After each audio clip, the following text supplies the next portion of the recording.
Good morning, indeed. Hello, America. What up, upstate South Carolina? Howdy, world. Welcome in. The Rob Brown Show is on your radio. It's the fan upstate. What's crack-a-lackin', y'all? Welcome in. Great to have you. Tank Top Thursday underway here on the show. 4 hours of sports talk excellence going down between now and 10 a.m. I am Rob Brown. The pleasure is mine, but not exclusively, because on the other side of the metaphorical glass today, all days, the gentleman in charge of this program and every program you've ever enjoyed, the great one, Lonzo. Hi, Lonzo. You said all day, like I'm not normally here. I mean, you know. Okay. I don't know what you want me to say. It's 6 o'clock in the morning. All right. I'm still getting my life together. Still getting my act together. It's going real slow, but that's all right. We're going to. I'm not sold on the jersey. I mean, because you're wearing a Mavericks jersey. I thought you were a Pelicans fan. No. I'm wearing a Dirk Nowitzki jersey. He just happened to be a Maverick. To me, the name on the back is more important than the name on the front. Can't nobody see that? Can't nobody see the number?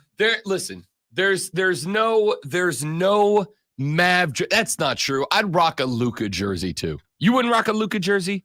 You'd rock a Luka jersey. I can't rock a basketball jersey, period. I didn't say you'd rock a jersey, but if you were going to. Although I like the design, although that's basically a V-neck, man. That's weird. That's the new jerseys. And I got to tell you. But the new jerseys are V-necks? I haven't looked that close. Well, they bounce back and forth. But I don't see V-necks on there. I'm going to tell you.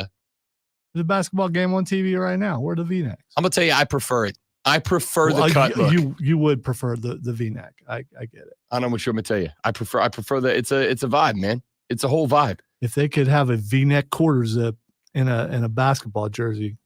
Well, you can't have a V-neck and a quarter zip. If you want the quarter zip to be a V-neck, you unzip it. Then it's a V-neck. If you zip it, now it's not a V-neck, but it's always a quarter zip. All right, you're gonna have to explain to me why if the zipper starts here and it only comes down so far, then it's still a quarter zip. Correct. Because it's only coming a quarter of the way down the piece of fabric. A V-neck is something that has the V designed into the shirt. This is a V-neck in that the V is the shirt. A V-neck could be a quarter zip if it's a quarter neck can be V-zip or can be V-necked by definition. It can be both a V-neck and not a V-neck. It can be everything from a turtleneck to a V-neck and everything in between. Which is what I said in the first place. And then you said right. No. But you're saying it is that thing. It is not a V-neck, but it can be worn as one. I don't think there is any such thing as a V-neck quarter zip, but there should be. And if there was, you would get it. Although that would be like a cleavage cut, probably. Well, all V-necks are to some degree. No, if it was a quarter zip, it definitely would be. The point here is a quarter zip is a quarter zip. It can be zipped to where it is a V-neck. I don't think you've really thought this thing through. No, I definitely have. What it means. It means it only comes a quarter of the way down the fabric. Right. So wherever it starts, if it only comes a quarter of the way down the fabric, so if it starts at the top of the V and it only comes a quarter of the way, it's still a quarter zip. Right. I'm not saying it's not. It is always a quarter zip. No matter where the zipper is, it is a quarter zip. Right, so I was right. But it is not a V-neck. It could be a V-neck quarter zip. That's exactly what I said, and you said I was wrong. No, it's not. You said If I take that zipper and I take it up to the top, it is not a V-neck. You're missing the point. If I start a zipper right at the bottom of your quarter zip right there, and it only goes a quarter of the way down, it's still a quarter zip. It is already established. I could have a shirt that zips all the way open like a GQ model. If I have the zipper here, it is V-necked. No, you couldn't, because it wouldn't be a quarter zip. And we're talking about quarter zip. I didn't say I had a quarter zip where the zipper goes down. I said if I have a shirt where the zipper zips all the way, a jacket. If I have a jacket that zips all the way up and down, and I pull the zipper tube betwixt my nips, now it's a V-neck. But it is not a V-neck. It is just V-necked. We'll listen to this later, and you'll realize that you're saying two totally opposite things. The first thing you said was that I was wrong, even though I was right. And now you're trying to say that I said something different than what I said when I said something?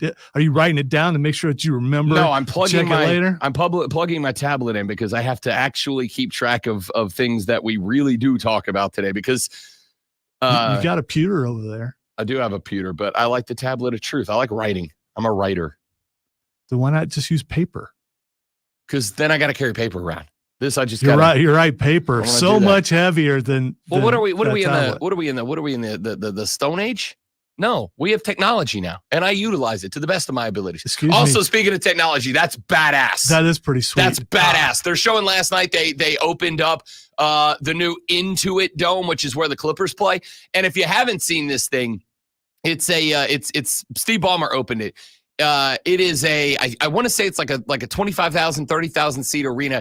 It has a full enormous wraparound ring screen that runs around the top, but it's actually super dope in that the screen's on both sides, the inside and the outside, so you can see every bit of it anywhere in the stadium. It's got like the totally updated holographic vibe to it, and on top of that, it's interactive with the fans throughout the game, right? So on the chair in the Intuit Dome, there are buttons, and throughout the course of the night, they put up poll questions and they put up trivia and stuff like that. And you answer those things, and like there you can use it to do prize giveaways and stuff like that. Shocked if you answer wrong? I mean, Ballmer is he is a billionaire, and you know how I feel about that. But I don't think he went full saw on us. I don't think it's quite that intense. Does it also give off cents? It does, from what I understand. And I read some of this last night. I don't know how much of it is accurate or not. And I want to go to a game, to be honest with you. Like, I want to go to LA and see it and go to a game there. But my understanding is that the last couple of years at some of the shows at like Disney World and stuff, they have put little mechanical things in the chair so that the chair can respond. So like if something happens on stage, your chair will vibrate, right? So it feels like whatever's happening on stage is happening with you or whatever. I believe he said that they have those in the chair. So like if there's a dunk or something, your chair will rattle with the rim. And I'm like, okay, if we're keeping it a buck, somebody described to me the other day, professional wrestling. By the way, Fight Club coming up at 9:20 this morning, and boy, how do we have stuff to talk about. Somebody described the other day to me at wrestling as musical theater for dudes. And I thought, you know what? That's actually fair. That's actually pretty fair. That's a pretty thick. I actually think you could go one step further and say sports is just theater for bros. And by the way, bros is a gender inclusive term. All right. Ladies is bros too. Go on, dust your shoulders off. I think it's theater for bros. And because it's theater for bros, I think the stage on which the action is performed is actually part of the environment, part of the experience, right? Like I went up to Boston a couple of years ago with the then fiance. We took a trip up to Beantown, Massachusetts. And I'm going to tell you, Fenway Park is just a baseball park. All right. It's another stadium. It's nice, but it's just an old baseball stadium. And it's got the vibe of an old baseball stadium. Yet, and I'm not too manly to admit this, I cried when we walked into that stadium and I saw it for the first time. That like open shed a tear as a 37, 38-year-old man. I cried when I entered that stadium. Why? Because of the amount of memories for me as a baseball fan and for baseball, the game, that have been created there. That's the same field Ted Williams played on. That's the same field that some of the most iconic baseball games that have ever been played have been played on. That green monster out there in left field has been the backdrop of some of the most incredible baseball stories that have ever been told.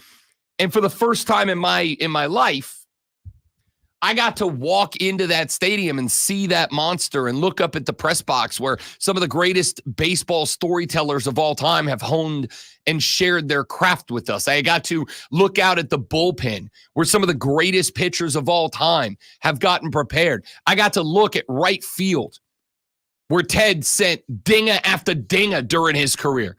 I got to look out at the bump where Babe Ruth both pitched from and took a lot of dudes yad from. I got to see all of that in person. And because sports is theater for dudes, for bros, and the ladies who are bros too. When I got to take all that in, we walked in and I will never forget the lady. By the way, I knew she's asked a couple of times. People have asked me, when did you know that she was the one? When we scheduled a trip to go to Boston. And despite the fact that I very wanted to, I did not say, what if we go see the Patriots play while we're there? What if we go see the Red Sox play while we're there? What if we go to Yankee Stadium while we're there? What if we do all the sports things? And it's not because she wouldn't have said yes, but it was because we were going to meet her friends, and it was it was a trip with her friends and her friend group and whatever. So I was like, I'm not going to be that guy that's like, yeah, I know we're going to do brunch in the New York City skyline, but like Yankee Stadium, huh? What do you say we go see Yankee Stadium? I didn't do that. So we were putting the plans together.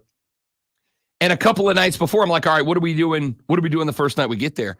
And she goes, oh, I didn't tell you. I got us tickets to go see Yankees at Red Sox at Fenway Park. I was like, that's it. That's it. That was the moment. So we get there and we go in to Fenway Park. Fenway Park it's not just the baseball stadium. You actually give your tickets to the people before you walk into the entire neighborhood, basically, because Fenway Park, the streets that border the park are part of the park. So you give your tickets, and then it's a whole street festival with bars and everything on those streets. And once you check in with your ticket, you can hang out on those streets for the street festival, and then you can go in and out of the actual baseball stadium back out to the park, to the streets and the bars and all that. So when we got there, I'm like, oh, let's go in. She's like, hang on, we got to go over here. I'm like, all right, why? So we do it. And then she walks me and she's like, we're going in this gate. And I looked at our tickets. I'm like, this isn't our gate. She's like, I know, but we're going in this gate anyway. She walked me into the gate so that when we went into the stadium, we were directly across from the monster. First thing I saw when I walked into Fenway Park was the monster. And it was like, it's incredible. I am not ashamed to admit that I stopped. I stood in the middle of the walkway. I hate people who stand in the middle of the walkway. If you're a person who takes their time walking, but you walk down the middle of the sidewalk, you're a monster. You're a bad person, and somebody needs to tell you you're a bad person, all right? I stood in the middle of that walkway, of that ramp going into Fenway Park when I saw the monster, and I saw the pitcher's mound, and I looked out to right field and saw the bullpen, and I looked up and to the left and saw the press box, and I just took that in and 100% missed it up and cried like I had just watched the end of Old Yeller all over again. The environment that we watch sports in matters a lot. This is why there's a lot of colleges that have really crappy stadiums unless you ask the people who grew up watching games in that stadium. And then it's the most iconic stadium, and it's got character, and it's got person. With stadiums, much like with people, if somebody says they have a lovely personality, you know what that means. All right? We're going to bro for a minute. You know what it means when somebody says, I want to set you up on a blind date. They have a lovely personality. You know what it means. It means the same thing when people are talking about their favorite football stadium, baseball stadium, whatever. If they say it's got personality, it means it's a janky ass stadium. I want one of two stadiums. I want a Fenway Park that's old, and every player that's ever played the game has played a game there. Every player you ever heard of that played Major League Baseball played a game in that stadium, on that field. There's something about that. Or I want what Steve Ballmer just built. I want a tech-infused, what is damn near augmented reality stadium. All right? Have you seen the the program that the NBA is working on right now with the VR glasses. Are you where you can the courtside? Yeah, that's been out for a while. They just for a few years now. They're just really pushing it now because they've perfected it with the new. I forget what the new headset was. Is. It Meta or whatever? No, not Meta. Oculus, or is that the old one? I think Oculus was the old one. I've been seeing a bunch of ads. I know, including the dude in the laundromat. Yeah, who puts them on and he's courtside. I started to try it a couple of years ago on PSVR and never did because the headset's too heavy for me. And after a while it gets too hot. These new ones look a lot lighter because I'm trying to imagine having one on for an entire game. But it does look really cool. And they've been working on perfecting it year after year. And the fact that they're pushing it so much now, I think they finally think they're there. Or at least very close to it. I will tell you right now, here's how much I'm excited about that. If you came to me right now and you said, Rob Brown, we will give you one of two things. We will either give you a full PS5 rig, full setup, everything you want, sound bars, the VR headset, every game they've made for it, every different style, whatever you can give it, or we're going to give you just the VR headset and a subscription to the NBA courtside thing. Because basically what they do is inside these stadiums. It's MetaQuest, by the way. MetaQuest. Yeah. Inside of these stadiums, they have a 360-degree camera that sits on a stick in a chair next to the scorer's table. So it's courtside. And when you pop into this camera with your VR glasses, as you look around, you can utilize the entire camera. And so basically, it's as if you are, when you have these goggles on, it's as if you are sitting courtside. You can follow the action back and forth. And wherever you look, you're getting that. By the way, it's not every game. I know it's not every game yet.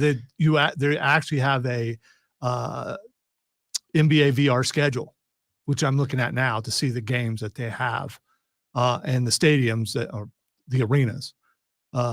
Tomorrow, the first one is Chicago versus Milwaukee. Bulls Bucks. Yeah. See, I would to get that experience as if I am watching Dame and Giannis. It's in Milwaukee. Even better. So if I get that, I will tell you straight up. If I had access to any game I wanted every time I wanted it, right? When we get to a point, and it will get here, when we get to a point that this equipment is in every NBA arena for every NBA game, and I can pick and choose any game I want to tune in and feel like I'm watching courtside from my own couch, I'm spending all the money on that. I'm spending all the money. It looks like right now they have 52 games scheduled. I don't see anything about playoffs, but is this now? Of them. And I should know about this. I should know more about this as somebody who's very interested in it. Is this like a subscription thing?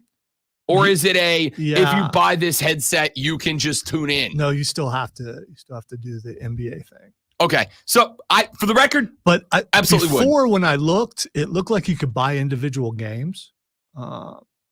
There's an app that you have to buy into, it looks like. Oh, I'm sure. Yeah. I'm sure it's a whole thing. It's an app. It's probably got a subscription or at least the option to purchase game by game. I'll tell you right now, if you're going to let me sit on my couch with a headset on and watch the game as if I am next to the scorer's table, down to when guys come over to check in and they go to put the bottom of their shoes on that sticky thing, to get the dust off before they go out on the hardwood. If you're going to let me sit there and feel as if I'm sitting next to Giannis when he checks in, I will pay NBA ticket prices to watch that from home. One thing I don't know if you also get the game cast as far as the announcers and stuff goes, or if it's just the full arena experience where you're just hearing the crowd. Would you have a preference to that? I don't care. I would like both. Yeah, if I could have both, I would. Ambient sound underneath the announcers.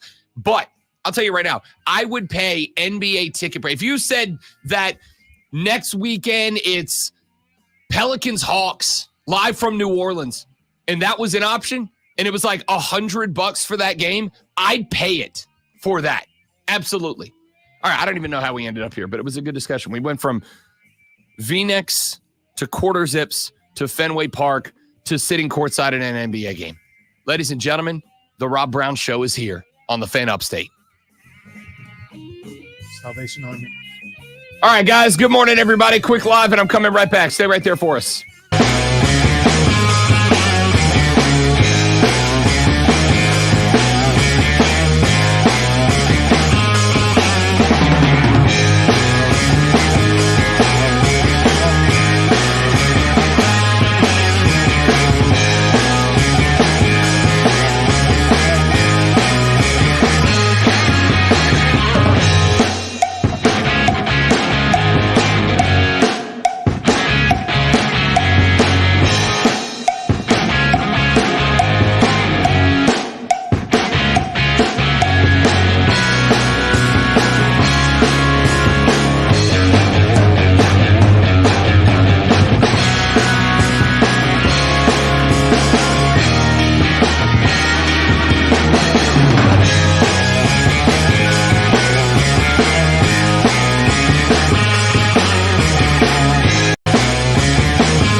That's the point of a donut, I suppose.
Apparently, with the new Apple CarPlay, it is connected to where you can order from fast food restaurants right on the little screen in your car. I can't have it. I've never tried that.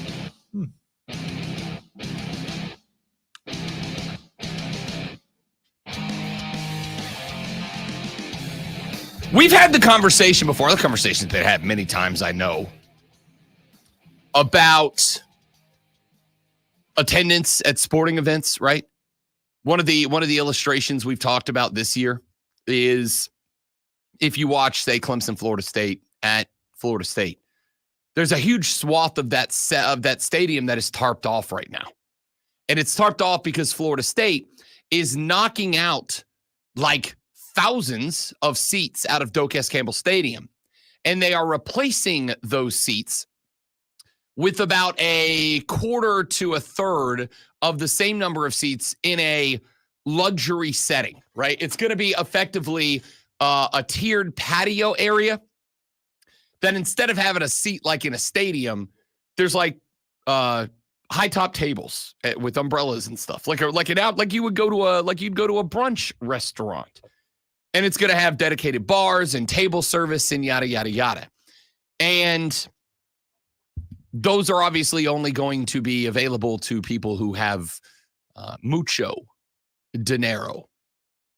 So a lot of Florida State fans are getting real mad because they're like, yo, you're like the prices of other tickets are going to go up. Well, not for Florida State. They're not, because nobody's going to those games anymore. But if the team was good, the prices of all the tickets would go up. And I have made the point to you in the past, because I've always used the expression, it does not matter to a team whose butt is in a seat. It simply matters that a butt is in the seat. But I'm actually going to refine that just a little bit. It is not whose butt is in a seat or that a butt is in a seat. It is that a team's got a budget and they need to make X dollars per home game. And how they get to that number is irrelevant. How they get to that, if I mean this, if tomorrow somebody somewhere, some prince in the Middle East called Jerry Jones and said, I would like to give you $5 billion. And in return for that $5 billion, I would like to come to a Cowboys game and be the only fan in the stadium. The rest of the owners would say no, but I guarantee you more professional owners and colleges would say yes to that request than any of us are comfortable acknowledging. They would absolutely say yes to that request, because it is not how many people they pack in a stadium. The reason that when you go to games, they have people like me on the microphone hyping up the crowd, and they have, quarter and intermission and timeout entertainment and all that, is so that you are willing to give them money to continue to do that thing. No other reason, right? None. So we have hit this point where more people than ever before, and I know there's some of the national shows that have run poll questions on this, on their shows or on Twitter or whatever else, where they've said, would you rather watch a game at home or would you rather watch it in the stadium? And I've said for years, I'm a live sports guy. I love being at live sporting events. It's my favorite thing, but I also acknowledge I'm not normal, and that I like watching a live sport in person because I like watching the sport, and I get to see the field and the game and the players and the plays and the tactics and the concepts and all that. I get to see all that in a way that television can't, and in many cases at least won't, present it to me. I get to look at it the way that I want to watch the game. And that's not always the case on television. But then you have guys like, and I'm gonna I don't think it's a call out. He said it on the show before. I'm gonna like Diesel, who has said, I'd rather be on my own couch with my own beer that's dramatically cheaper. I don't have to wait in line for a bathroom. It's not a stinky, sweaty swamp like it is when I go to a game. I get to control my own air conditioner. I get to control when I get up. I don't have to disturb 19 other people in the row every time I want to go grab a brewski or whatever. There are a lot of people, probably more than ever before, that would elect to stay home and watch a game than go to the stadium and watch the game. And so I think that is in large part why you are starting to see leagues, and I think the NFL is working on it. Let me tell you about the last game that I went to, NFL. And it's been a while. It was a preseason game. You can look it up. I have no idea how many years ago it was, between Kansas City and the Panthers. I had 2 frat boys behind me trying to pull my ponytail. I had a man spreader next to me who was not giving me enough room to even breathe. And I had a jersey popper in front of me who was really tall, who popped every time something minor happened. And all I could think of is, you know where I don't get any of this? At home. I can watch my team at home and not have to worry about all these things that could go wrong and possibly, I mean, those guys pulling my ponytail. What do I do? Do I you go get a cop because that's assault? Well, is what you do. Yeah, but what would most people do? I mean, how many times do we see fights in stadiums and it's out there so much to where I think it almost encourages it, because people are like, well, they went viral, so I'm going to fight when I get to the stadium. It's so much easier to sit at home and watch it. And you get to hear the announcers. You get more angles at home than you do sitting in the stadium. That part of what you said, I don't get. Unless you're in a press box, you're not going to see everything. I mean, unless you can afford, and even if you're on the 50-yard line, you can't see everything. You're almost at ground level. So to a couple of things there. I start with, I am sorry you had that experience, because I go to 3 to 9 professional sporting events a year, and I've never experienced anything like that. So that seems like crap luck for you. It does. And this is not a, by the way, I left at halftime, and sure. And Cameron's like, are you sure, Dad? You sure you want to leave now? It's like, you saw that. This is only going to get worse. Yeah. So let's just go. I'm sorry you had that experience to start. Because that, like I said, I go to a Carolina Panther game at least one every year. I go every time the Saints play at Carolina. All right. I need to point out how long ago this was. The Panthers were actually good. It does help when there are as many Saints fans in the building as Panther fans. But I have been to games. I have been, as a Saints fan, as an away fan, I've been to games in Atlanta. I've been to games in Tampa. Been to a game in Tampa. Been to a game in Miami. Been to a game in what other state? I went to Old Cowboy Stadium. Been to a game in San Diego when the Chargers were there. And even as an away fan every time, I've never had that experience. I'll be curious 5 years from now if you still have that same mentality. Because as you get older, I mean, other things come into play. That walk up to the top of the stadium, because you can't afford to be down at the bottom, becomes a little more difficult. And having to wade through crowds and things. And it just, I think age does come into play. Eventually. It might, because I will tell you that I have found as I've aged, I've found myself more frustrated at particular aspects of games, right? Like it used to be, I wouldn't care if I was in a tunnel and people were leaving the game and people were taking the time. Now I'm like, can y'all go? Can you go? There's doors everywhere. Just pick one and go through it. They all go out, go. So I get it. But the stuff now I will say this. I am absolutely a dude who will engage in let's say friendly smack talk at a game. If a dude stands up and pops the jersey at me when Carolina does something, you would best believe the next time the Saints have the football and do something, I'm popping right back. But it is always for me, with daps and high fives and whatever in the meantime. Like, I'm going to talk my smack and have my fun. I've never had anything happen like that at a game. However, I will also say, when I'm at my house, I'm genuinely comfortable, right? I'm genuinely comfortable. So when I see stuff like this, like these VR headset sideline views that they're putting up, I'm intrigued as to, one, how well they do, and B, what that does to attendance and game day experience. Because at some point you are going to get to a spot where I think teams are either going to have to make the game day experience A, cheaper, or B, worth the $100 a ticket plus to go to a game. Because if the option is I can buy a VR headset for $400 and for $150 a year, the cost of a game, I can buy 50 games of my team to watch at home in the NBA or all of my home games for the NFL team or whatever and be on the bench. Yeah, why would I not do that, right? So I'm intrigued to see how this whole thing plays out. Take a break. Back after this on the Rob Brown Show on the Fan Upstate.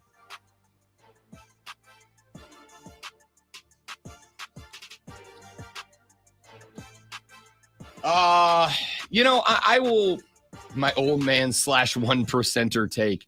Joey B, I would say this. I think a lot of that depends on the game. Like when the Saints go to Carolina, I usually do I usually do save up. We're going to go again this year. And I usually absolutely save up for tickets in the lower bowl, right? I do want to have fun. However, my people sit up top. All right. That's just my people sit. The people that dap it up, talk smack, have fun, get rowdy, drink a couple extra brewskis before they walk in. Those people sit up top. And that's just fun to me. I will say I had more fun in a luxury box than I did down because there's most people in the luxury box. They're up there. They're socializing. And there are the seats right out in front, especially in the Panther Stadium. Yeah. The luxury boxes have like a row of seats, or is it 2 rows? I can't remember. That's incorporated into the box. So you go down and sit in those seats. So you're still sitting in the stadium, but you're not sitting surrounded by all those other people.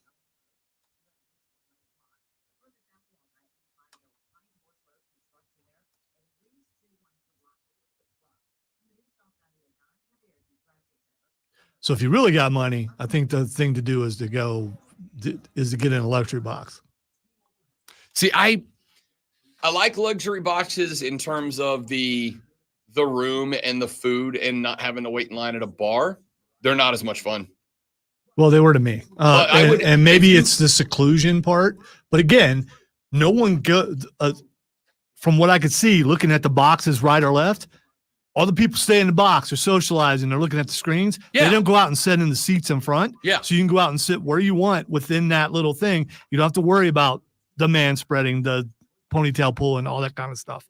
And I was not in a good space. So they pulled my ponytail. I was. See, that's 100% go find a cop spot. There's no way. There's no way that's making me leave a game. One of the things that make you react more than anything is someone pulling your hair. It's a slap in the face or a pull in your hair. I don't know which. I think they may be equal. I'm talking about reactionary. There's no thought. You pull my hair, I'm probably going to punch you. But I'm pretty old now, and I don't know how, it's not about power. My speed's not there, so you probably could get out of the way. Please don't pull my hair in public.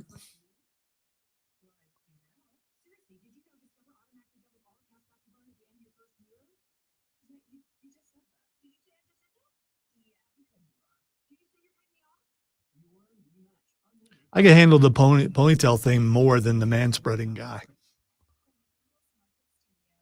It's like, dude, I get you're like 6'5", but stop it. Trying to remember if Rob man spreads or not in the stadium. No, I'm liberal of the woke warrior. After a certain point, he's real. Don't man spread. He's real touchy, so it doesn't matter. Don't man spreads in my political philosophy. Okay. The Rob Brown Show carries on. The Fan Upstate. Rob the Great One, Lonzo, and you. We found out after the show was over yesterday. Zoe and I went and got some lunch.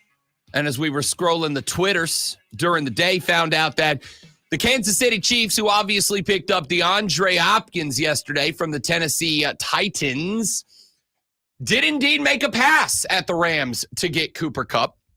But we're not willing to come off of the price tag that the Rams placed on Cooper Kupp. We have learned since that they are seeking at least a second-round pick in return for Cooper Kupp. The Chiefs unwilling to come off the second-round pick, so they end up with D-Hop as their second option. Well, not just that, but you have to deal with his contract, too. Well, and that part's interesting because you also have to deal with DeAndre Hopkins' contract. In fact, the reason when they said yesterday in the morning that they were finalizing a trade, what actually was happening was that there was a three-way negotiation between DeAndre Hopkins, the Titans, and the Chiefs. Because in order for the trade to go through, D-Hop had to sign a new contract with the Titans that shifted the money away around in a way that they were happy with and a way that the Chiefs were happy with. So D-Hop had to negotiate with the Titans, but the Chiefs were over on the side going, yeah, no, we're not going to accept the contract if it's got that, change it to this, whatever. And that's what we were waiting on yesterday. Eventually it got done.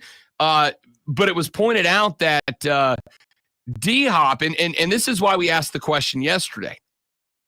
And we're going to ask Hatin Ask Mario because we got Mario Herron from the BetQL Network, NFL Insider, joining us later on in the show.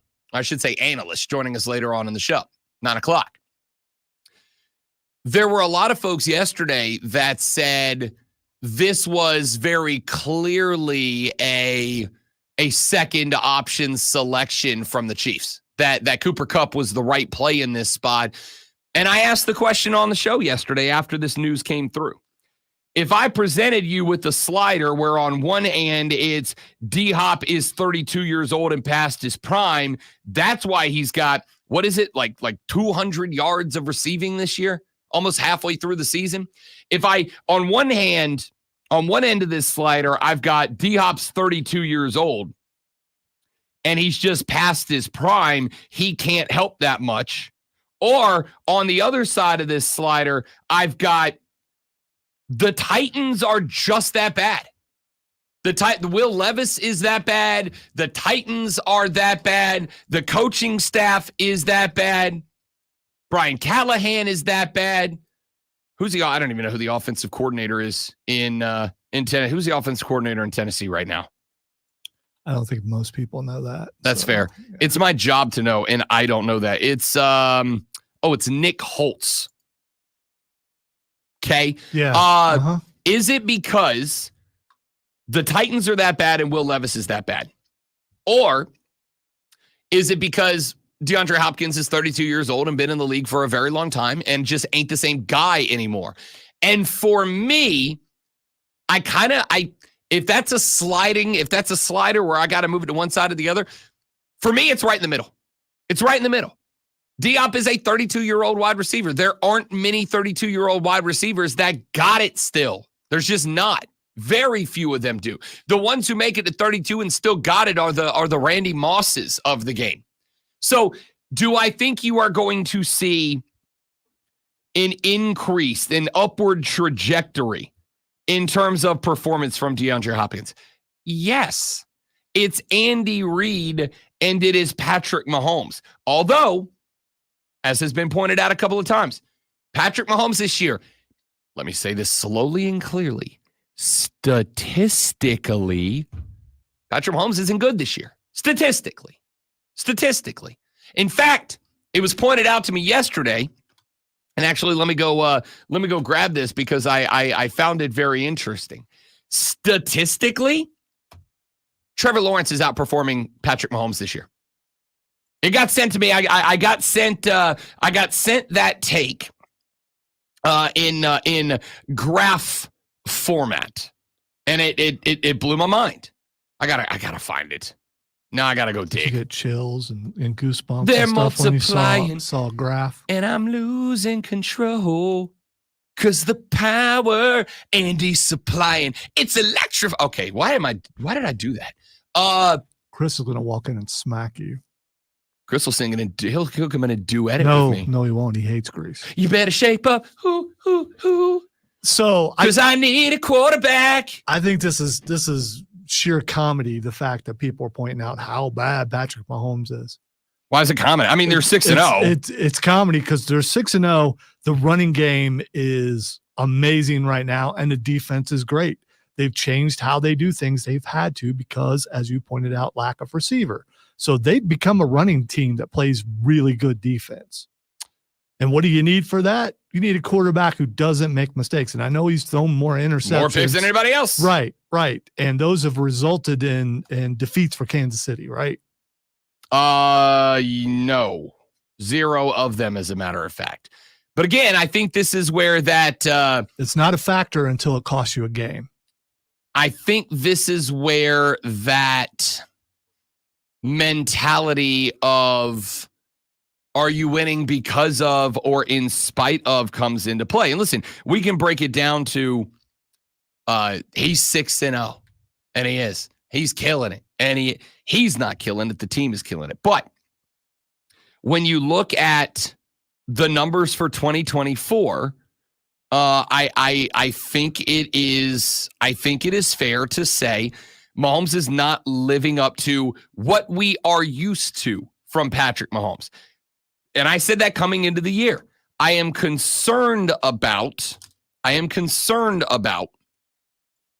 Patrick Mahomes' wide receiver core this year, because I do think that it is going to take a move from Kansas City to get Kansas City to where they need to be. It just is. Here's the numbers. Found the numbers, by the way. Mahomes, 127 completions on 187 attempts. Lawrence, 131 out of 211. Percentage of completions, Mahomes 67.9, Lawrence 62.1. But in terms of yards, Trevor Lawrence has 200 more yards. He has 3 more touchdowns. He has 5 fewer interceptions. And, this is where I would absolutely point out the Jags stink too. In fact, Lawrence has got better weapons catching the football. That's not even a question to me than Patrick Mahomes does. What did you say, 2?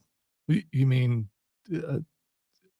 you're comparing the two teams, and then you said the Jags stink too. Sorry, Jags offensive line and weapons stink too. The interior of the Chiefs offensive line is good. The exterior, the 2 tackles, meh. If for no other reason, then they're the most penalized group in the game. Trevor Lawrence's offensive line is bad. The weapons that Jacksonville has for Trevor Lawrence are better than the weapons put around Patrick Mahomes and the Kansas City Chiefs. However, Patrick Mahomes has got the secret sauce. That is Andy Reid, who we paid a lot of compliments to yesterday. A lot of compliments to yesterday, in that I don't think there is a coach better at knowing the strengths of the guys that are suited up on his squad and deploying them in a concept and a game plan that takes advantage of those strengths better than Andy Reid. I heard a guy yesterday on ESPN say, and I don't think he's wrong. If the Chiefs three-peat this year and Andy says, that's enough, I'm tired, boss, I'm going home, Patrick Mahomes' career hits a downslope real fast. And I think that might be right. I think it might be right. That's not to say he won't be good, but I don't think he's going to be a dude that's threatening to three-peat at QB anymore. I think he's still very good. I think he's still one of the best in the game. But if Andy Reid bails, if he retires, if he calls it, if he's tired, boss, and goes home, I think Mahomes comes downhill real quick. Like, he becomes a good quarterback, but I don't think he puts up the numbers that you go, oh, this guy's threatening Brady without Andy Reid. I don't think he gets there. All of that being said, if there's a sliding bar where on this side it's D-Hop's 32 years old and he's been in the game 100 years, and over here it's the Tennessee Titans led by Will Levis and the coaching staff. Hey, remember 3 minutes ago when I asked who the offensive coordinator was, and then I told you? Who's the offensive coordinator? It's 3 minutes ago. That's my point, right? Yeah, but I don't care.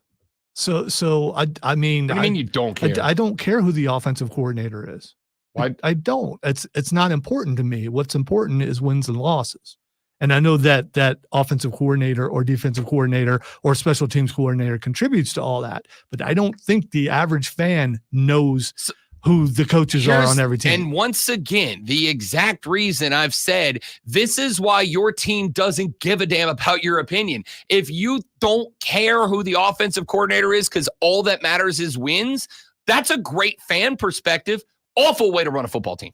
Awful way to run a football team. That's a good way to go for decades if you don't care who your coaches are. You're right. You're absolutely right. And the Kansas City Chiefs have a history of being a losing team year after year after year. Who the hell said about the Chiefs? I'm talking about you. You said, I don't care who their offensive coordinator is. That's a real bad way to evaluate talent.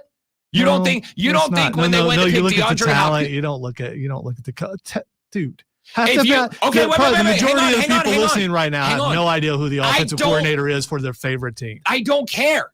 That's a fan perspective. Okay. I don't care. If you are the type of dude that calls this show and goes, I don't care what the Panthers do in the front office, I just want them to win. There's no conversation to be had there. Okay, me too. Great phone call. Next, right? Like if that's the reason that you do that is because every outcome has a million variables and your job is to dial in on all of them to figure out where I can tinker and play with. If your mentality is, I don't care what the Chiefs do as long as they win, why are you listening to sports talk radio? What's the point, right? For us, it is to dial in on what is happening and why. All right, I think first of all, you tried to play a memory game, and most people cannot remember what you said the offensive coordinator for the Tennessee Titans was, and it was more than 3 minutes ago. It was more like 10 minutes ago. The point is, if you are looking at DeAndre Hopkins, and we are genuinely asking the question. You don't know who the offensive coordinator is for your team. You're a bad person. No, you're an average fan, and that's okay. So, but there are more average fans than there are super fans. Okay, and you can listen to radio for opinions and not have to know about who the offensive coordinator is. You chastise me because I don't care. No. You're taking something personally that ain't personal. It's not personal. My point here is emotional. If it was personal, I'd be getting emotional. If I am evaluating whether or not DeAndre Hopkins is indeed a valuable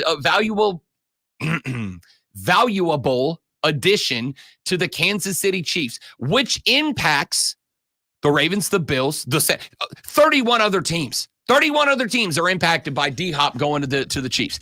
If I am evaluating... That remains to be seen, by the way. Just because of how good the situation is doesn't mean he's going to fit with the team. He may go there and they may not use him. So that is absolutely a good conversation. And part of that conversation... You're right, and not who the offensive coordinator for Tennessee was. Part of that conversation is what does D-Hop bring to the football field? What is he capable of? And part of that conversation is, does he play within an offense now that is actively engaged in trying to get him the football, to scheme him open, or is he in an offense that doesn't do that? Because if you are trying to go for a three-peat and you need a wide receiver to put into, and you do, then to go get a, okay, go ahead. I'm sorry I interrupted. It's okay. As I said yesterday, it's been echoed on the stream. He's not going to more than likely be very productive at the beginning because he's going to get double teams. Not what we're talking about. Which is going to open Kelsey. I'm sorry, I was talking about football. Yeah, me too. Are you? Who calls the plays for the Tennessee Titans? What's the scheme that he uses? I don't What's care. That percentage of... And neither do you. No, I do care. No, you don't. Come on. You don't care about Tennessee. No, I don't. I care about DeAndre Hopkins' addition to the Chiefs. And the only way that I can try to figure out what he's going to do is look at what he's done. And what he's done is directed and controlled by an offensive coordinator who calls the plays. All right, let's go back to when he had a good quarterback. Whenever he had a good quarterback, why do we ever talk about Andy Reid? All that matters is Patrick Mahomes winning and losing. But do you ever talk about the game plan Andy Reid puts into play? Not really. I got nothing for you then. Not really. Have fun on Sundays. I don't know what to say. By the way, I do have fun on Sundays. I have a lot of fun. I'm sure you do, because you don't care about anything but the final score. No, because my team's undefeated. Offensive coordinators matter. They're people too. Sports Flash. Sports Flash. Wonder who the offensive coordinator for the New Orleans Saints is. Blake Kubiak, former passing coordinator for the San Francisco 49ers, who took them to the Super Bowl last year. And you're the only one who cares. The NBA regular season saw a full slate of contests last night, including a 110-105 win over the Houston Rockets by the Charlotte Hornets. LaMelo Ball led all scorers in the game, recording 34 with 11 assists and 8 boards. Trey Mann added 24, 11, and 8. Off the bench, the Hornets start the season 1-0. NC State Wolfpack quarterback Grayson McCall said yesterday he's retiring from football following a series of injuries, the latest sustained in the Wolfpack's home loss to Wake Forest October 5th. McCall has had head injuries, including a serious one last year at Coastal. McCall says that he hopes to enter coaching next. Tune in tomorrow at 7 p.m. as the Burns Rebels head to Spartanburg take on the Vikings. It's Burns versus Spartanburg right here on your home for Burns Rebels football. The Fan, Upstate.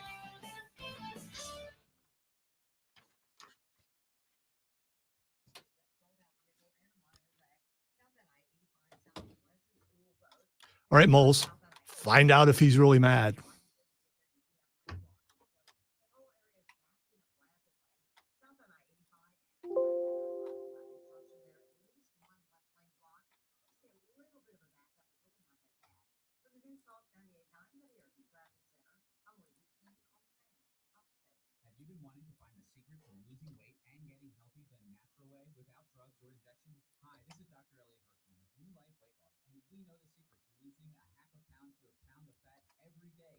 Seems like an awful lot of anger about nothing.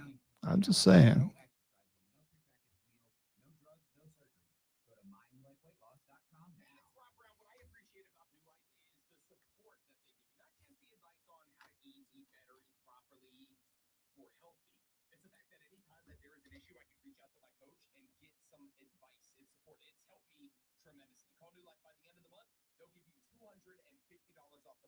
Probably right, Frank. But again, it's probably a combination of the offense that's called, but more than likely, it's the quarterback who's throwing to him. It's the offensive line that's blocking for him. I also don't understand how the Chiefs' offensive line is bad. They're not.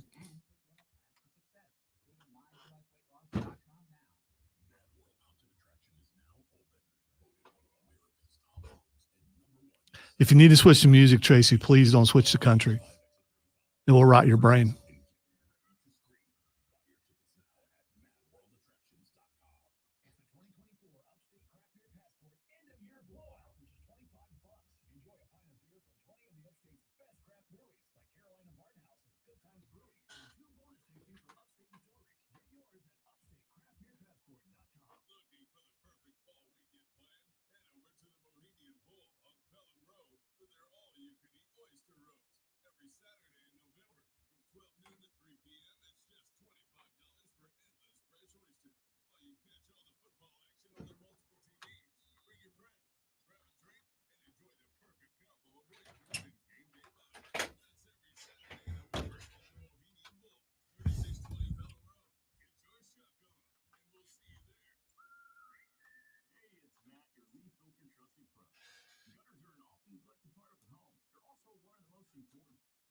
Yeah, exactly, Frank. Thank you very much.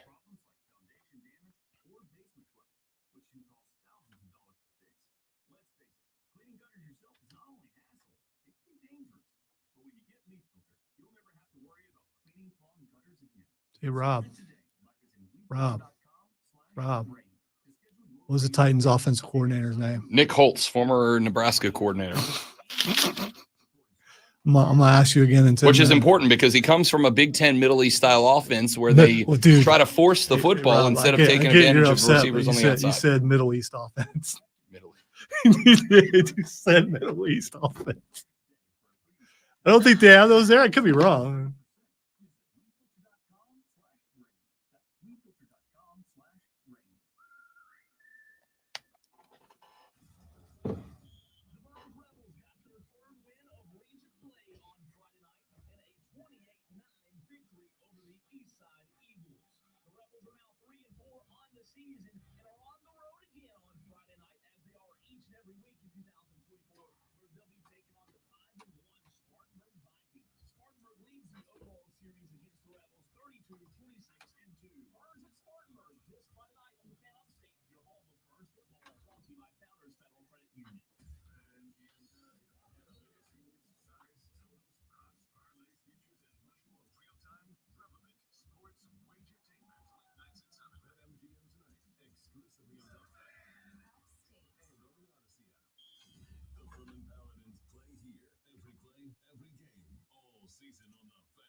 And off we go into our number 2 of the Rob Brown Radio Show. This is the Fan Upstate. Rob Brown, the great one, Lonzo, with you this AM as we turn our attention to the football weekend upcoming. Lulu Kesin will join the show at 8 a.m. to talk Gamecock football. It's the bye week. I don't care. Football never sleeps. At 8:40, Rashad Beard of the Panther Nation podcast will join us. You know we got stuff to talk about with him. Why? Because we got quarterback news that we will get to here in just a minute as part of the Water Cooler Cheat Sheet, the top 3 sports stories that you need to know coming up here in mere seconds from now. 9 o'clock, Hatin as Mario Herron from the BetQL Network is going to join us to talk about all of the news and notes from a very busy day in the NFL yesterday with a couple of players changing teams. We'll get to that, the impact it has on those teams, the impact it has on those divisions, on those conferences, on the league at large. That's coming up at 9 a.m. and at 9:20, Fight Club with the great one Lonzo, where we'll take a look at some of the biggest MMA, boxing, and pro wrestling conversations as your home for combat sports here in the Upstate. It is the Rob Brown Show. It is the Fan Upstate. It is also close enough that we're going to say 7:02 in the morning, which means you have 58 minutes to get to the office. You have 58 minutes to get in front of the desk to pop off responses to those passive-aggressive emails that your boss sent you last night after working hours expecting a response. Stop it, boss. It's me time. NBA was on last night. Leave me alone. But once you're done with those emails, you're going to walk on down the hall, you're going to head to the break room, and you're going to talk sports with your coworkers. And in order to do that, you need to know what's going on in sports. You need to know what's going on in sports. Ladies and gentlemen, that is why we do this. Are you ready for the playbook of the peculiar, the almanac of the absurd, and the encyclopedia of the extraordinary? Well, you better be, because we're diving headfirst into the 3 top stories that will have your coworkers saying, "You must chill!" even before they take their first bathroom break. No. Here we go. Welcome to the Water Cooler Cheat Sheet on the Fan Upstate. The Water Cooler Cheat Sheet, the top 3 sports stories you need to know before you get to the office and start talking sports this AM. This is what you shall be discussing, ladies and gentlemen. Let us dive right in with item number 1.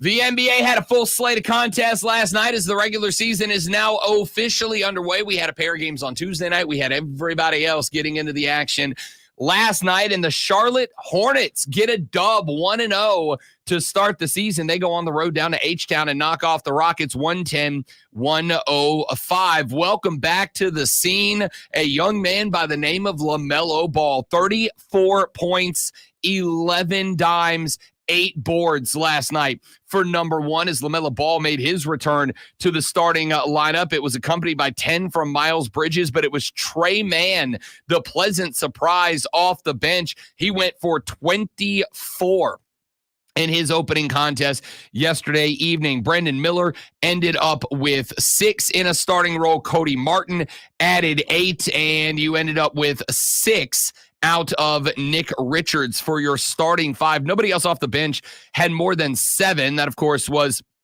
Seth Curry. Yes, his brother. He got 7 off the bench. Outside of that, not a lot of depth here for the Charlotte Hornets, and that is something that will become more impactful, I think, as we get deeper into the season. I think there are some moves that are going to have to be made by the Hornets in order to increase their ability to bring guys in off the bench and put some deep into that rotation, because right now they don't have it. But as a starting 5 go, my only question is going to be, what happens if LaMelo starts to get exhausted? What happens if LaMelo ends up in a spot? Who's going to be the guy that's going to step up? I do think Brandon Miller is better than he showed last night. My man only put up 4 shots. He's better than that. 2 of them, by the way, 3-pointers.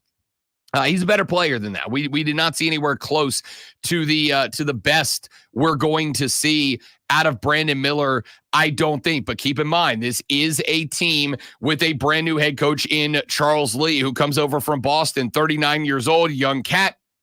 Has been around a number of successful programs as an assistant coach. It is his first time to get a run with the clipboard in hand, and he starts off his career with a dub last night. Around the rest of the Association yesterday evening, Indiana outpaced Detroit 115-109. Atlanta starts their year off 30 points and 12 dimes from Trae Young en route to a 120-116 win over Brooklyn. The Magic made the Heat disappear 116-97. The Bucks put the hooves to the 76ers 124-109, 25-14 and 7 out of Giannis Antetokounmpo.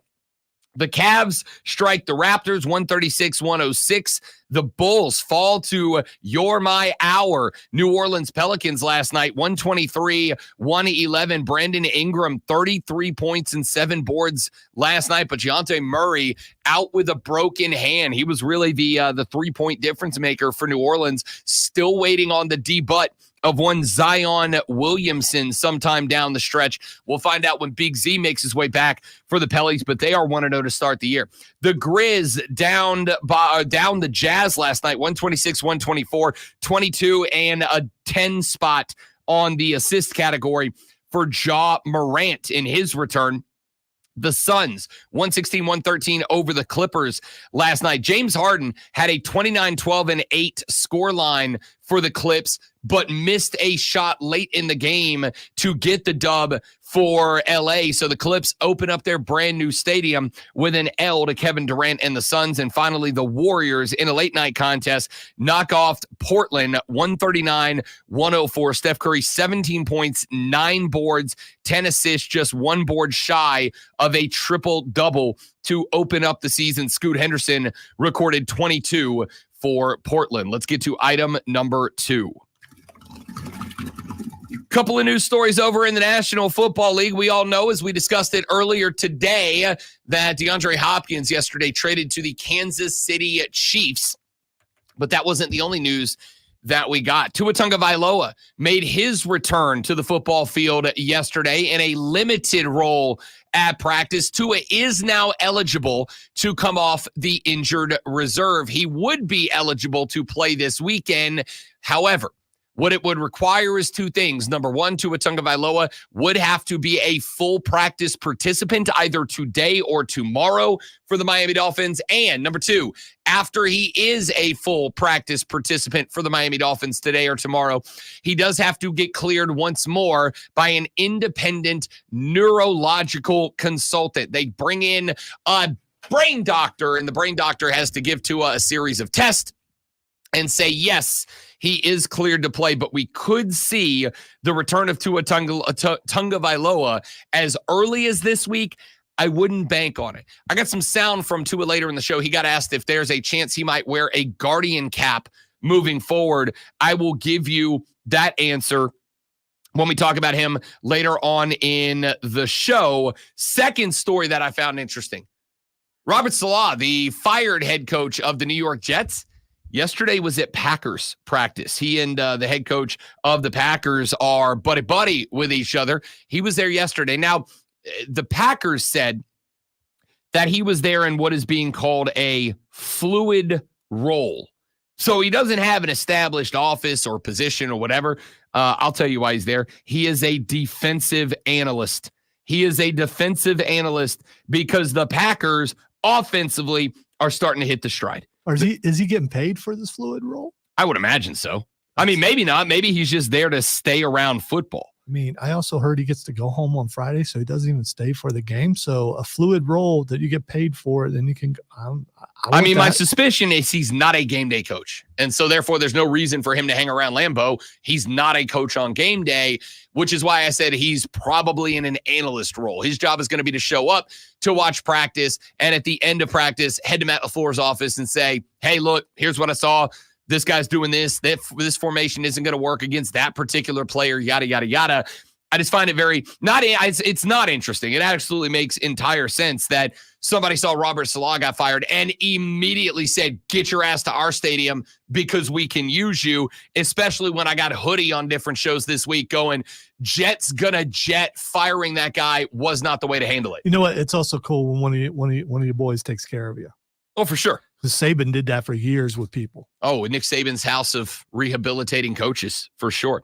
And finally, the Giants said yesterday they are committed to keeping Brian Daboll on as the head coach. All right, cool. We're going to talk about them later on in the show as well. Finally, item number 3. We stay in the NFL. This time we head right up the road to Charlotte, North Carolina. Yesterday, we got an update. Remember, Andy Dalton on Tuesday evening was involved in a traffic accident. Well, yesterday, Dave Canales updated us on that situation. Heard Andy Dalton was in a car accident yesterday with his family, with JJ and the kids. Scary moment for sure. Everyone was okay. Everyone was healthy. Unfortunately, in the accident, he did sprain his thumb. Bryce will be playing this week for us, and we'll be evaluating Andy day to day going into this weekend to see if we can get him up as the 2 on game day. So there you have it. A sprained thumb on the throwing hand of Andy Dalton means that the Carolina Panthers will be going back to Bryce Young as the starter this weekend. We're going to talk about that coming up in a little while with Rashad Beard. What difference might it make with BY having had, 5 contests to sit down, 1 win, 4 consecutive losses. The Panther offense last week, I don't think it could have gone much worse whether Bryce Young was in there or not. But we'll find out this week if there was any growth off the bench from Bryce Young as he will get the nod. Andy Dalton's car accident causing a sprained thumb. Canales says we're going to see if Andy Dalton is available to be on the depth chart as quarterback number 2 behind Bryce Young this weekend.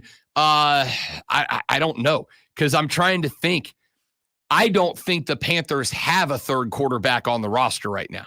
And I don't know who's on their practice squad that could come up and serve as a quarterback 3.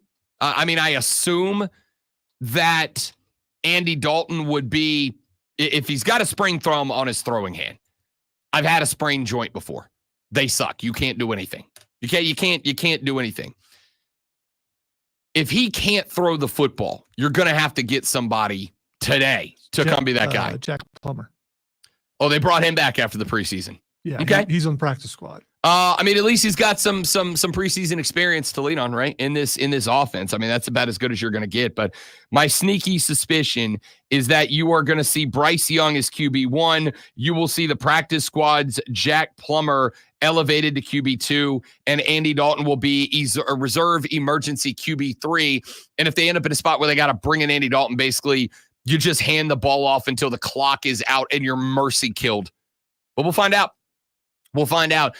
Carolina, of course, coming up this weekend will be on the road at the Denver Broncos, 4:25 on Sunday evening. That game on CBS. BY getting a road start to take on Bo Nix, Sean Payton, and the Denver Broncos. We're going to talk about all of that and more later on in the show. We'll remind you again, Lulu Kesin coming up at 8 o'clock to talk Gamecocks on the bye week. We've got Rashad Beard at 8:40 to talk about the Carolina Panthers as they get set to go to the Mile High City.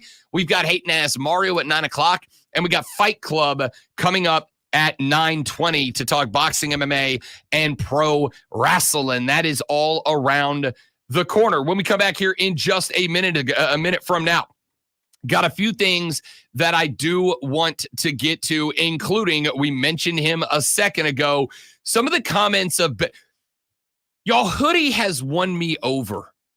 Like when Hoodie left the box, I'm like, I don't need this guy on my TV. All right. Yeah, I'm sure he's got a brilliant football mind. I don't need this guy on my television. He does nothing for me. But the more, and I'll tell you who I'm giving credit to it, Pat McAfee. Because I think he really has brought him and Nick Saban, by the way, out of their shell, out of their box, out of their personality to some degree, and made them better TV guys. I want to talk about that here in just a little while. And a question we're going to ask later on in the show. Does Aaron Rodgers eat his boogers? We've got to get to controversy that has been running wild since the weekend. We're getting to that and more on the Rob Brown Show and the Fan Upstate, back right after this break. QC. All right, guys, quick live, and I'm coming right back. Stay right there for me, please, and thank you.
Yeah, April. I think it's listen, we're actually going to talk about that with Tua coming up here in just a couple of minutes. But I am proud of Grayson McCall for making that call. That was a bad way to put it.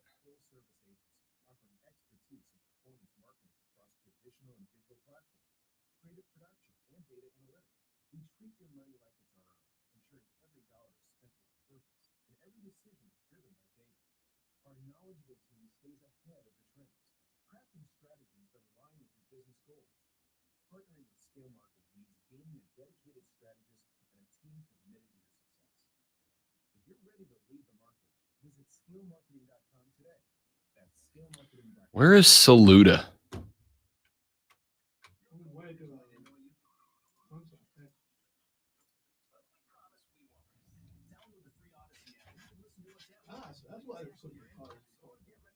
What's that?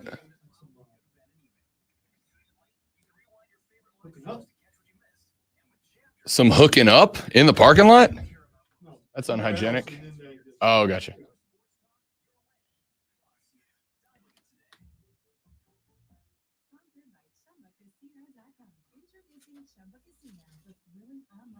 Casino that's free to play. Head on over to chumbacasino.com now to join in on the fun. Chumba. Hey, this is Cole Bryson. It's the most wonderful time of the year. That's right, the high school football season is here, and for the best coverage in the upstate, tune in to Saturday morning show. What the hell, man? We'll have instant reaction interviews from players and coaches, and we will take your phone calls. Join me and Alex Guest from 8 to 10 a.m. on 97.7 FM in Spartanburg, 97.7 FM in Greenville, and on the free Odyssey app. All brought to you by Founders Bank Credit Union and your local Eagles. You don't need to check the clock. It's Brown time now. Weekday mornings from 6 to 10 on the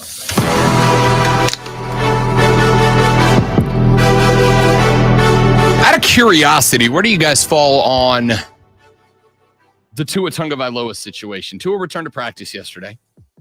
First time since he went on the injured reserve back on September 12th when he had yet another concussion that I believe, if you include his college days, is now 4 of them that we know of, 4 that have happened in games. Tua made his return to practice and did a press conference where this exchange took place. Would you wear a Guardian hat? Nope. Why? Personal choice. Are you, will this change your style of play, your decision to scramble or run or things like that? It's got to be smart. That's it. It's got to be smart.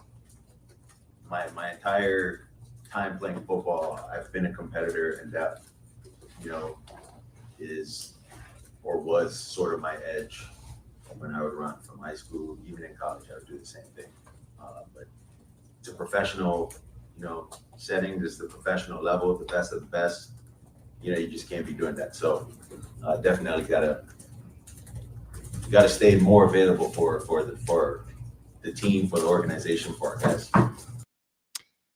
Tua asked flat out, will you wear a Guardian cap? He said no. Why? Personal preference. All right. You're right. It is. The wearing of a Guardian cap is something that impacts you and only you. I'm good with it. Okay. I'm also good with Tua being the one who makes the decision about whether or not Tua plays football anymore. It's his call. It's his life. It's his brain. It's his career, et cetera, et cetera. I'm also really uncomfortable with it. Right now, that doesn't mean it's up to me to tell him what to do. It's not. It's his life. It's his brain. He's got to decide what's the best for it, alongside his family and hopefully utilizing the advice of medical professionals. But I'm not comfortable with it. I don't like it.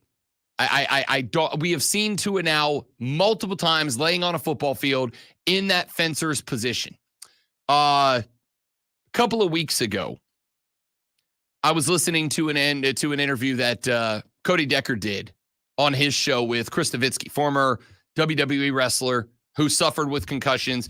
He has gone on to become a neuroscientist, a neurologist, a brain doctor who studies this. And he told Cody Decker that there's a direct comparison in the science of the human brain as there is to the science of studying the oceans, right? We know the surface level. And he said, every now and then you get somebody who goes in a submarine and they do that deep dive to the bottom of the Marianas Trench. And he goes, you ever follow one of those? Every time you see one, they discover something. They discover something. They discover a new species, or they discover a new biological environment where creatures are evolving differently or whatever. But in the grand scheme of things, we don't know what the hell's going on in there. We don't know what's at the bottom of the ocean. And it's the same concept with the human brain. Every time we do another study on the brain, we learn something new about the way that it works, the way it's wired, the way it processes information, and the impact that impact has on the noggin.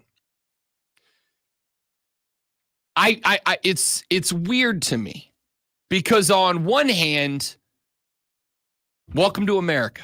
It is not my job or responsibility or obligation for me to tell someone else to do what to do with their body or their life, with their career, their job, their body, whatever. It's not in my scope of authority. If he wants to play football and he feels like the risk that he is taking, because the other thing Nowitzki said when he was doing this interview was concussion damage doesn't reset, right? When you get a concussion, it's not like you get a concussion and you sit down for 4 or 5 weeks and your body goes back to normal. He said it's not like scraping your knee, where if you scrape your knee and you get a cut and you're bloody, you wait 2-3 weeks and your body patches that up and it's like new. He said it's more like getting surgery on a joint. Will it go back to healthy? Yeah, as can be. But there are ramifications. There's going to be scar tissue. There's going to be a scar. If you've ever had surgery on a joint, there's a lot of people that say that joint never really regains the full strength and flexibility that it used to have, et cetera, et cetera. So the brain's the same way. When you get a concussion, the damage doesn't reset to zero. And every time you stack another concussion on top of it, the damage increases exponentially, right? If I was a super nerd, I would say it's like a permanent damage weapon in a D&D campaign. You get hit, and now for the rest of that fight, every time you take a hit, you take an additional 2 points of necrotic damage. And there's nothing you can do to stop it except stop that fight. And that's pretty much the case here, right? That is what Nowitzki said the case was. So Tua is obviously a special case. We see every couple of weekends in football, somebody else gets KO'd on the field and has that fencer's position. But Tua is a special case because we have now seen it with our own eyeballs, the Ray Rice effect. Seeing something with your own eyeballs increases the severity of that incident in your mind, right? It was one thing to hear Ray Rice hit his girlfriend in front of an elevator. It was another thing when we all had to watch it. It increases the severity in our eyeballs. So I take a guy like Tua, who is obviously committed to returning, has said he will not wear a guardian cap, which are now proven empirically to decrease the likelihood of a brain injury. I'm going to tell you, I'm going to keep it a buck. I had a conversation once with a friend of mine in the hockey world. Because I've said I have zero idea how it is when I go call hockey games and I see these dudes that walk around and they're missing their front teeth because they took a hockey puck to them and then they just leave it. And it's like, who the hell needs teeth? I'm a hockey player, right? I've said, I don't care. You can call me every name of every biological body part that you want. If I was a hockey player, I'd have the full face cage, because I do not want to take a rock off the noggin. And that's an inevitability if you play hockey. So I am absolutely a dude, and you can question my manhood or whatever you want. 100% I'd be wearing a guardian cap. Why would you not? Why would you not? And Tua says, no, I'm not going to do it. And I can only assume, since he refused to go into why, I can only assume the answer is it doesn't look cool. I got to tell you what doesn't look cool, Tua. You laying on the field with those Tyrannosaurus Rex arms in the air because you have lost the motor function because your brain just got knocked around inside the cage. All right, we don't know that that's the reason. I mean, I said I'm assuming. Yeah. One thing I'm curious about the Guardian caps is how much more weight they put on a helmet. Somebody said they're only like a handful of ounces. You're an NFL player. If 12 ounces changes the way that your head swivels, I don't know what to tell you. Well, I mean, to a degree, I think it will bother you because you know your body, you know what the weight of everything is. According to the NFL, they weigh between 12 and a half and 14 ounces, which is less than a pair of MMA gloves weighs. I think you would still notice. But I do.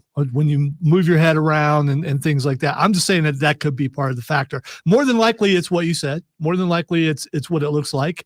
I've only seen one game where I saw a guy wearing one, and I can't remember what game it was. There are 2 or 3 members of the Colts. There's at least 2 members on the Buccaneers defense. There's at least 2 members of the Jaguars that are wearing. I'm not saying it's live. There's probably 24 NFL players around the league wearing them. Well, and they are concentrated in groups. The thing is, if they do protect the way they say they do, then they should just make it mandatory that everyone has to wear them. I would suspect that at some point in the future they will. Yeah, because then you don't have a choice. But just like everything else, this is something that will have to go into a CBA down the line. He is. I mean, he's an adult. He can make his own decisions. If the doctors clear him and he still wants to play, that's up to him. Remember, I mean, we've seen players like Luke Kuechly who could not play any other way than the way he played. Asked Ron Rivera one time, can you slow him down? He's like, no, that's just how he is, how he's wired, and he is going to go in head first every time. And you see, he had to end his career early. If I remember right, Troy Aikman, Steve Young, there have been guys, especially in the quarterback position, who've had to end their career early. But in the end, it was their decision. And even if we don't think it's a good decision, it's up to him. Yeah, as Samuel L. Jackson once famously said, given that it's a stupid-ass decision, I have elected to ignore it. That's kind of what this is. And especially for Tua Tagovailoa. Like, if you're a guy who's been in the league 3, 4, 5 years, you've got your game, you've developed it, and you've never had a head injury, at least I can understand that, right? Like I will tell you that when I bought my motorcycle, for the first probably year that I bought my motorcycle, and I acknowledge I was dumb, I was also like 27, 28, all right? Old enough to not be this dumb, but young enough to be that dumb. I didn't wear a helmet when I rode my motorcycle. I was too cool. I had too good of a hat collection to wear a motorcycle helmet. And then a buddy of mine, Matt Drake, dear friend of Matt Drake, so he makes Fat Boy look like a small dude. This dude is countrified, all right? This dude is thick with multiple C's. Is it like Perk next to Wendy? This is former Marine, and now he's a big boy thick. All right. This is a scary dude. Nicest guy in the world. He's a teddy bear, but he's a big, sturdy. You could hit this guy with a baseball bat and he'd laugh at you, kind of thick. All right. And he, on his motorcycle, got hit by a car going about 7 miles an hour in a parking lot, knocked him off the bike. He rattled his brain off the back of the head, off the back of the back of his head in concrete, split his head open, had to be life flighted to an emergency room to get put back together. And to this day, still has some effects, some effects with cognitive function and motor control as a direct result of that accident. Now your boy not only wears a helmet, but wears a very expensive one that is the full wraparound chin strap. Every bit of my head is covered by multiple levels of padding helmet. Because I'm not going to stop riding. That's my choice. The safe, responsible thing would be get off a motorcycle. I'm not going to do that. That's my personal choice. I'm absolutely wrapping the most important organ in my body in as much padding as I can. So I don't understand that. Fine with him continuing to play. I don't like it. I'm not super excited about watching it because it feels an inevitability that at some point I'm going to watch Tua on the ground with those T-Rex arms again, and I don't want to see it. And I certainly don't want to see it, and he doesn't recover from that. But this whole, because like I said, Zoe might be right. Maybe the 12 ounces of padding on the noggin change his game so much that he just can't get through it anymore. But realistically speaking, my bet is he just thinks it looks dumb. And I don't know what to say in that spot. I don't know how to argue with that. All of that being said, Grayson McCall, NC State quarterback, he got carted off the field last Wednesday with a head injury, retired yesterday. Said, that's it, I'm done. The bell got rung. I felt it. I still feel it. I'm out. I'm proud of Grayson McCall for making that decision. Going, you know what? It's not worth it. It's not worth it. Because Grayson McCall was a potential NFL draft pick, but he said not at the risk of, anything else. All right, we'll talk more about this later in the show. It's the Rob Brown Show. It's the Fan Upstate.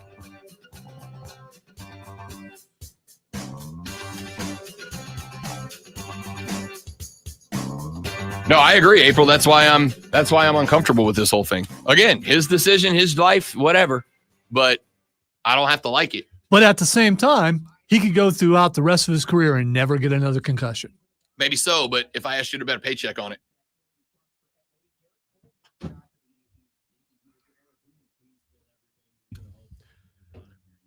I wouldn't do that, but it's still a possibility that he could go uninjured as far as concussions go the rest of his career.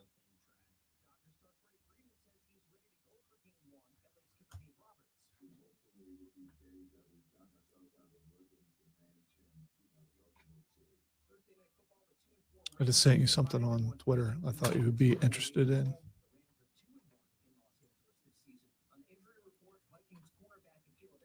Yeah, I did see that. I didn't look and see if they were coming anywhere near here, though. I don't think they were. I looked at it yesterday, but I only skimmed over it.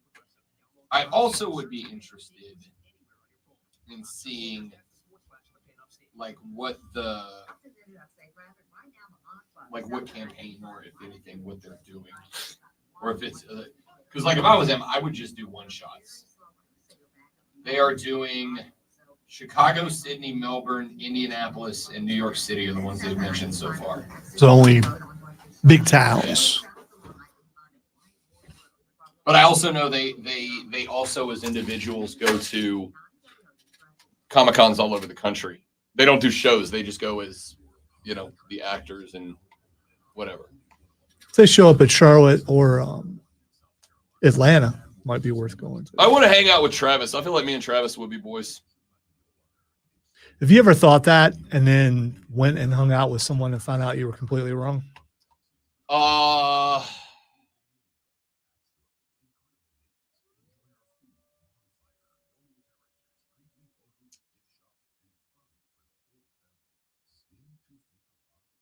I'm sure I have, and I'm trying to think of who. I'm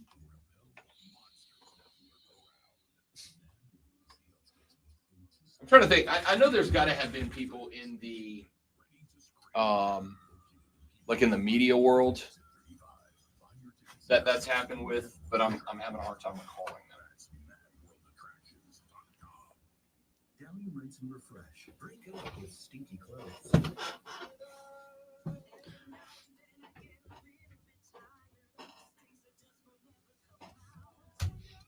I'm curious about that, Mason. I'm also curious about the fact that some of these guys have the same helmet, or at least the same helmet type, throughout college, high school, and the pros, and they don't want to go away from that because there's just a comfort level, fits their head right. And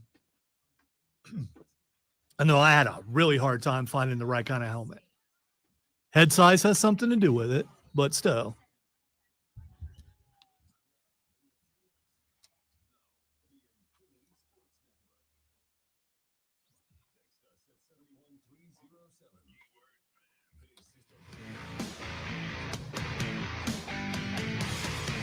So continuing this Tua Tagovailoa conversation for a minute, because we've gotten a couple of texts and messages that have come in. John Dog said, let's just put them in bubble wrap. It's their decision. John, did you, respectfully, did you not hear me quite literally open the segment with that? It's his decision. I'm not asking the NFL not to let him play. I'm not asking the Miami Dolphins not to play him. Quite the opposite. If Tua Tagovailoa wants to continue his football career, it is his decision and only his decision. I'm not asking for him to be banished from the league.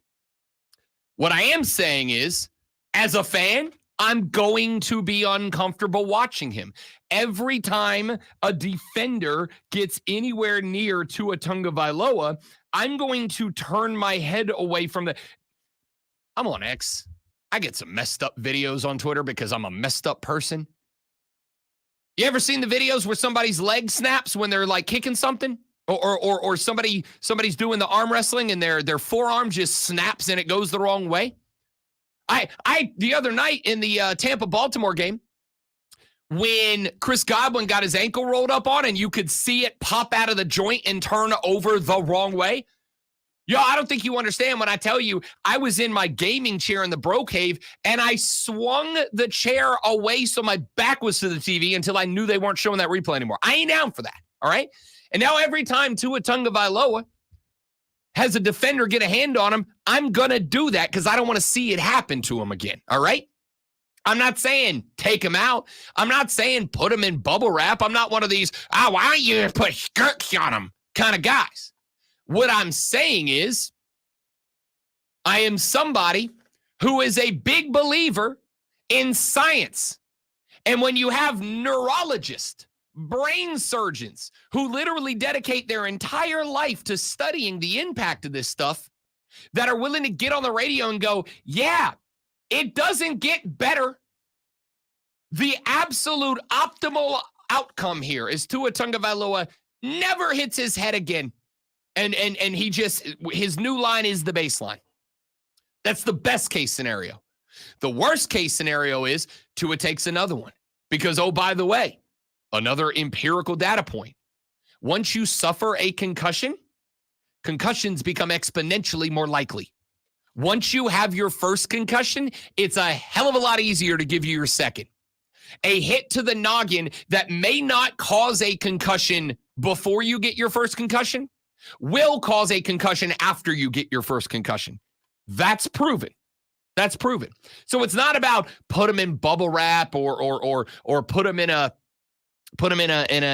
skirt or play flag football. I think some of y'all get real carried away with the hyperbole when it comes to that.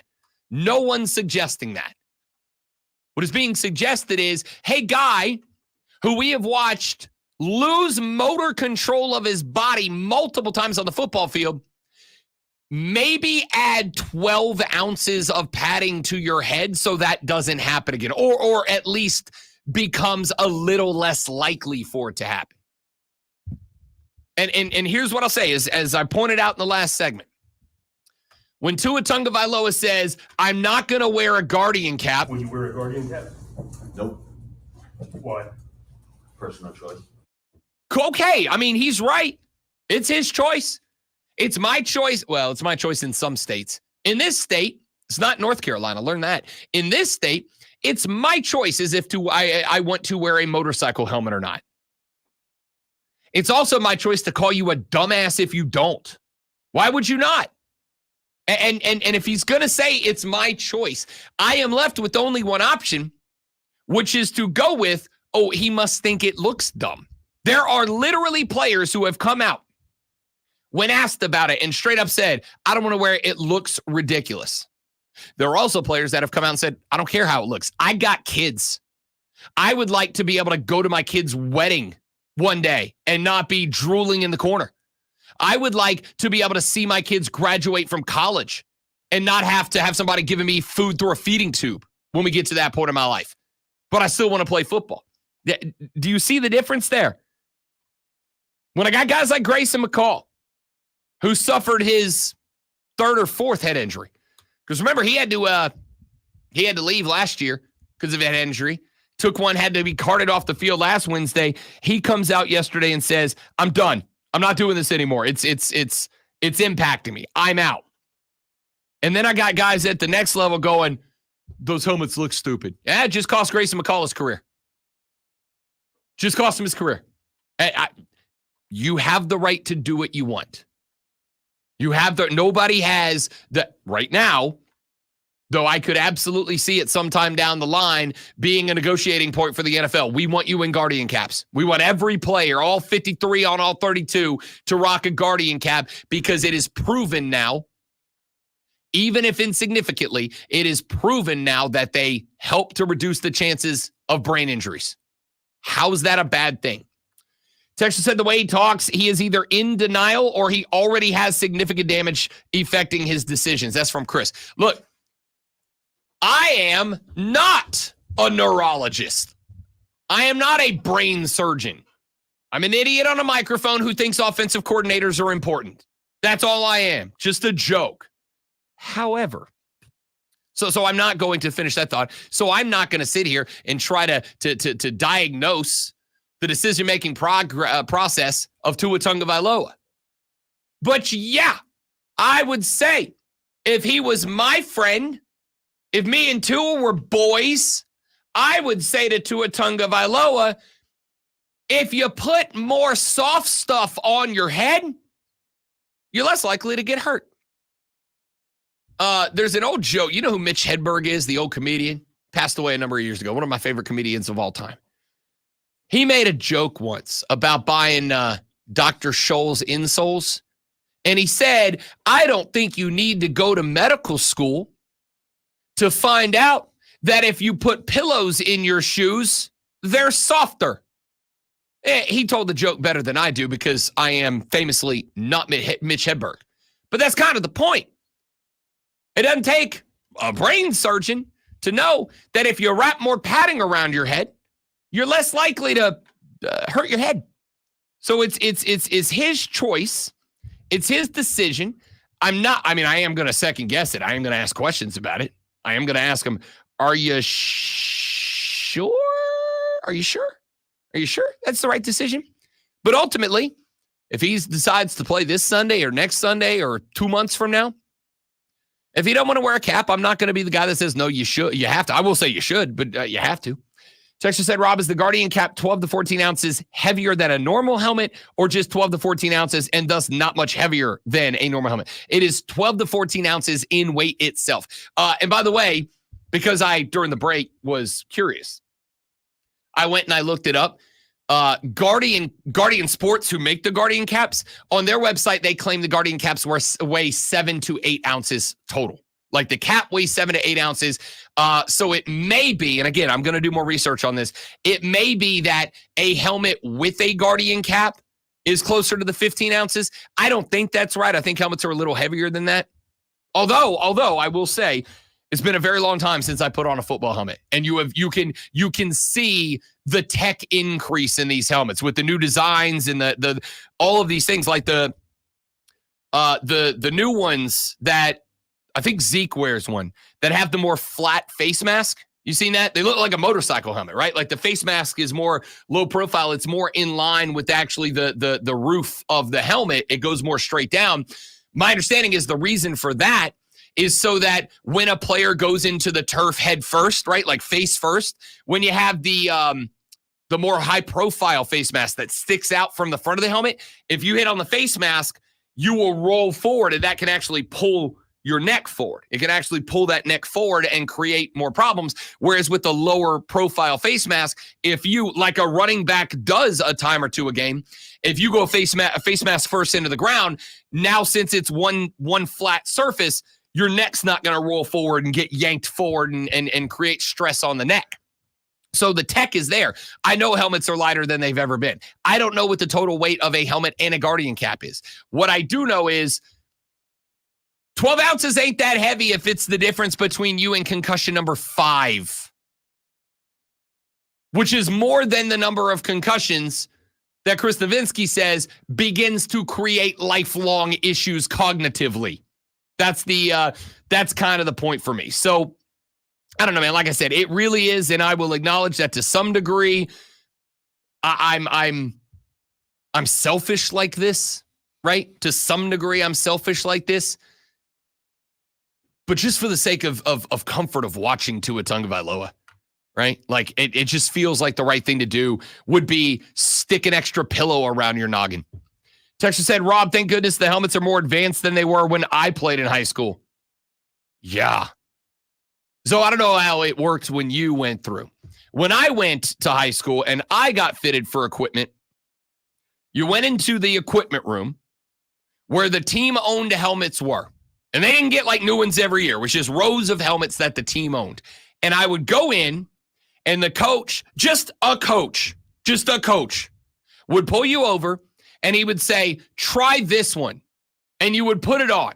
And it would slide on, and then he would grab you by both sides of the head, and he would shake it around to make sure the helmet didn't swivel on your head. And if your head moved with the helmet as he was shaking you as if you were a James Bond martini, if the helmet didn't move and the head didn't move, he went, okay, you're good, get out of here. Yeah, we do better than that now. So a couple different levels for me, and way back further than you, did that thing. Also, you couldn't wait till you were as a senior at our high school because they had just got bike helmets, not the the goofy stuff that bicycle riders wear, but bike the brand, which were air helmets, so you could pump up the air inside the thing. Which mine was always too tight, and my coach would put a thing in to take the air out, but he never let air out and didn't think I was smart enough to not hear air. When air comes out of something, you can hear it. And right, Tom Brady? Then when I got to college, it's still the helmet there. They fit you better. Even in Division III, they fit you better. They work with you and everything. My helmet did not fit right. And I got first knocked woozy coming through a cage by All-American guard. And then I got knocked out because my helmet was too loose and it came down and hit me on the nose, and the impact and everything knocked me out. I don't know that I got a concussion that time, but I got knocked out. So then they worked on fixing my helmet correctly. So I think even at other levels, at least back then, it's still coaches going, yeah, that fits. You stop complaining. They're not. And again, I have all the. But I don't think they do that anymore at any level. Oh no! Listen, I will tell you that one of the things I was most proud of when I lived back at home was we had a kid at a local high school that was a rival of where I went to school. Young man that got hit in the head in a football game and he died. Just happened in Alabama a couple of days ago too. A high school player got hit in the head, went head down into the turf, and he passed away. And after that, a couple of charitable organizations down in Fort Walton, one of which I was a part of, effectively did a gigantic fundraiser and put together enough money that we were able to have an equipment company send down a neurologist that worked for them to fit every player for a customized helmet for their head, their head shape, their structure, whatever, to increase the safety. It is something that is becoming more common, though again, and this is another part of it, I have said a gazillion times, and I'm not walking away from this. It is not a professional athlete's job to be your child's role model. It is not. If they want to go act a fool and say dirty words and do whatever, it's their right as an adult to do it. It is not their job to parent your child. That's your job. But I also know when guys like Tua Tagovailoa and other players are saying, hey, these safety measures that help you not die, they don't look cool. You think that's going to you think it's going to make it easier? He didn't say that. I know he didn't. As I've said multiple times and will say again, I am working on an assumption here because I would assume that. And again, I am not trying to make an ass out of you and me, though I do it regularly, more the me than the you. If there was a reason that Tua Tagovailoa doesn't want to wear a cap that was football related, I'd bet he'd say it. Hey, I put one on in a practice and I just felt like I couldn't whip my head left to right to go through my progression as quickly as I could without it. And I feel like if I'm in a spot where there's even a 1/10 of a second delay in getting my head from receiver 1 to 2, from the X to the Y to the Y to the Z and the Z back to the X, it's going to decrease my ability to succeed as a quarterback. At least I'd go, that's a reason. But let me go ahead and get myself in trouble. When somebody says personal preference, more often than not, what that means to me is I don't understand it, I don't like it, or I don't think it looks cool. And that's it. That's it. When somebody says personal preference, not every time, maybe there is a truly good reason you don't want to give me, but I'm not exactly asking Tua to model naked on national television. I'm asking you to put a soft thing on your head, right? That's just kind of how it goes. Texter says, Rob, I don't understand why all players aren't made. I wonder why the entire helmet isn't made like a Guardian cap. I'm no project engineer, though. Again, down the line, I could see the NFL in a collective bargaining agreement if and when it's already sustained that these things decrease the amount of head injuries. If it gets to the point where it's a statistical significance and the NFL knows that down the line they have to start paying out to players who have CTE and long-term head injuries, it'll become a negotiating point. It'll become a demand on the table for the NFL. Texture says from Guardian Cap's website, a standard Guardian Cap weighs around 7 ounces. However, the Guardian Caps used by NFL players are heavier because they are made with an extra layer of padding. These caps weigh between 12.5 and 14 ounces. Okay, so an NFL Guardian Cap, thank you very much, Texture. Good research. Guardian Cap, 12.5 to 14 ounces. Wearing the weight. Almost twice as much as what you were saying earlier. No, the initial answer I gave was 12.5 to 14, but I didn't know if that was the cap and the helmet or just the cap. Turns out it is just the cap. Effectively, you can decrease the odds of your brain spinning circles in your head for the price of wearing the weight of a can of soda on top of it. I would do that. I don't care if you think I look dumb. I don't care if you want to call me a because I'm wearing one. You know what the difference is between me and you? I'll be able to say words when I'm 70. And Lulu Kesin from the Greenville News talks Gamecock football with us next. Rashad Beard at 8:40. Hatin Ask Mario at 9. Fight Club at 8:20. Sports Flash now. And yes, to the people who are asking, the blows to the head do affect my reading ability. Indiana outpaced Detroit 115-109 last night. Atlanta took down Brooklyn 120-116. Orlando outlasted Miami 116-97. Milwaukee down Philly 124-109. Cleveland beat Toronto 136-106. New Orleans beat Chicago 123-111. Memphis beat Utah 126-124. Phoenix over the Clippers 116-113. And the Warriors defeated Portland 139-104.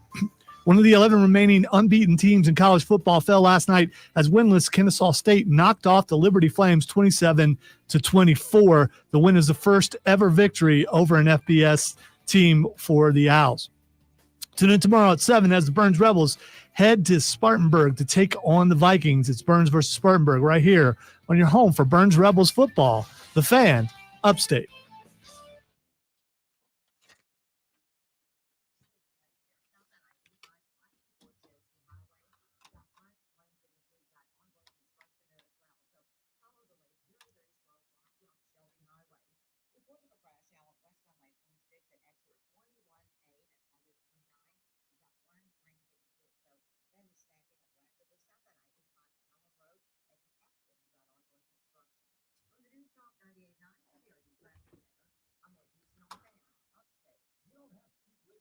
I don't know why when I do that, the computer works. I'm blaming the government.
Good morning. How are you today? I am awesome. Got about a minute. Hang on.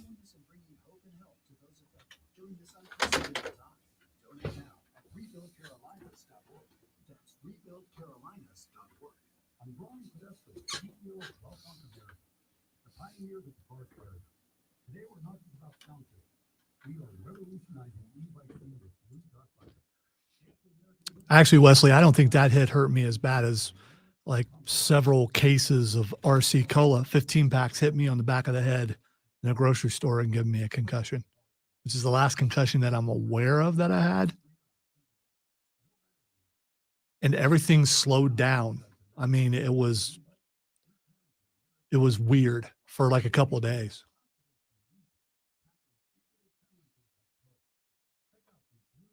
It was like when you wake up from anesthesia, it felt like that, and me was driving and stuff when that was going on.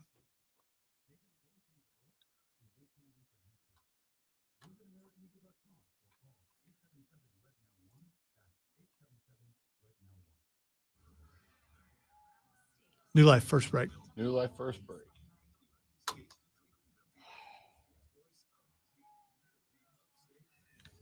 Wesley.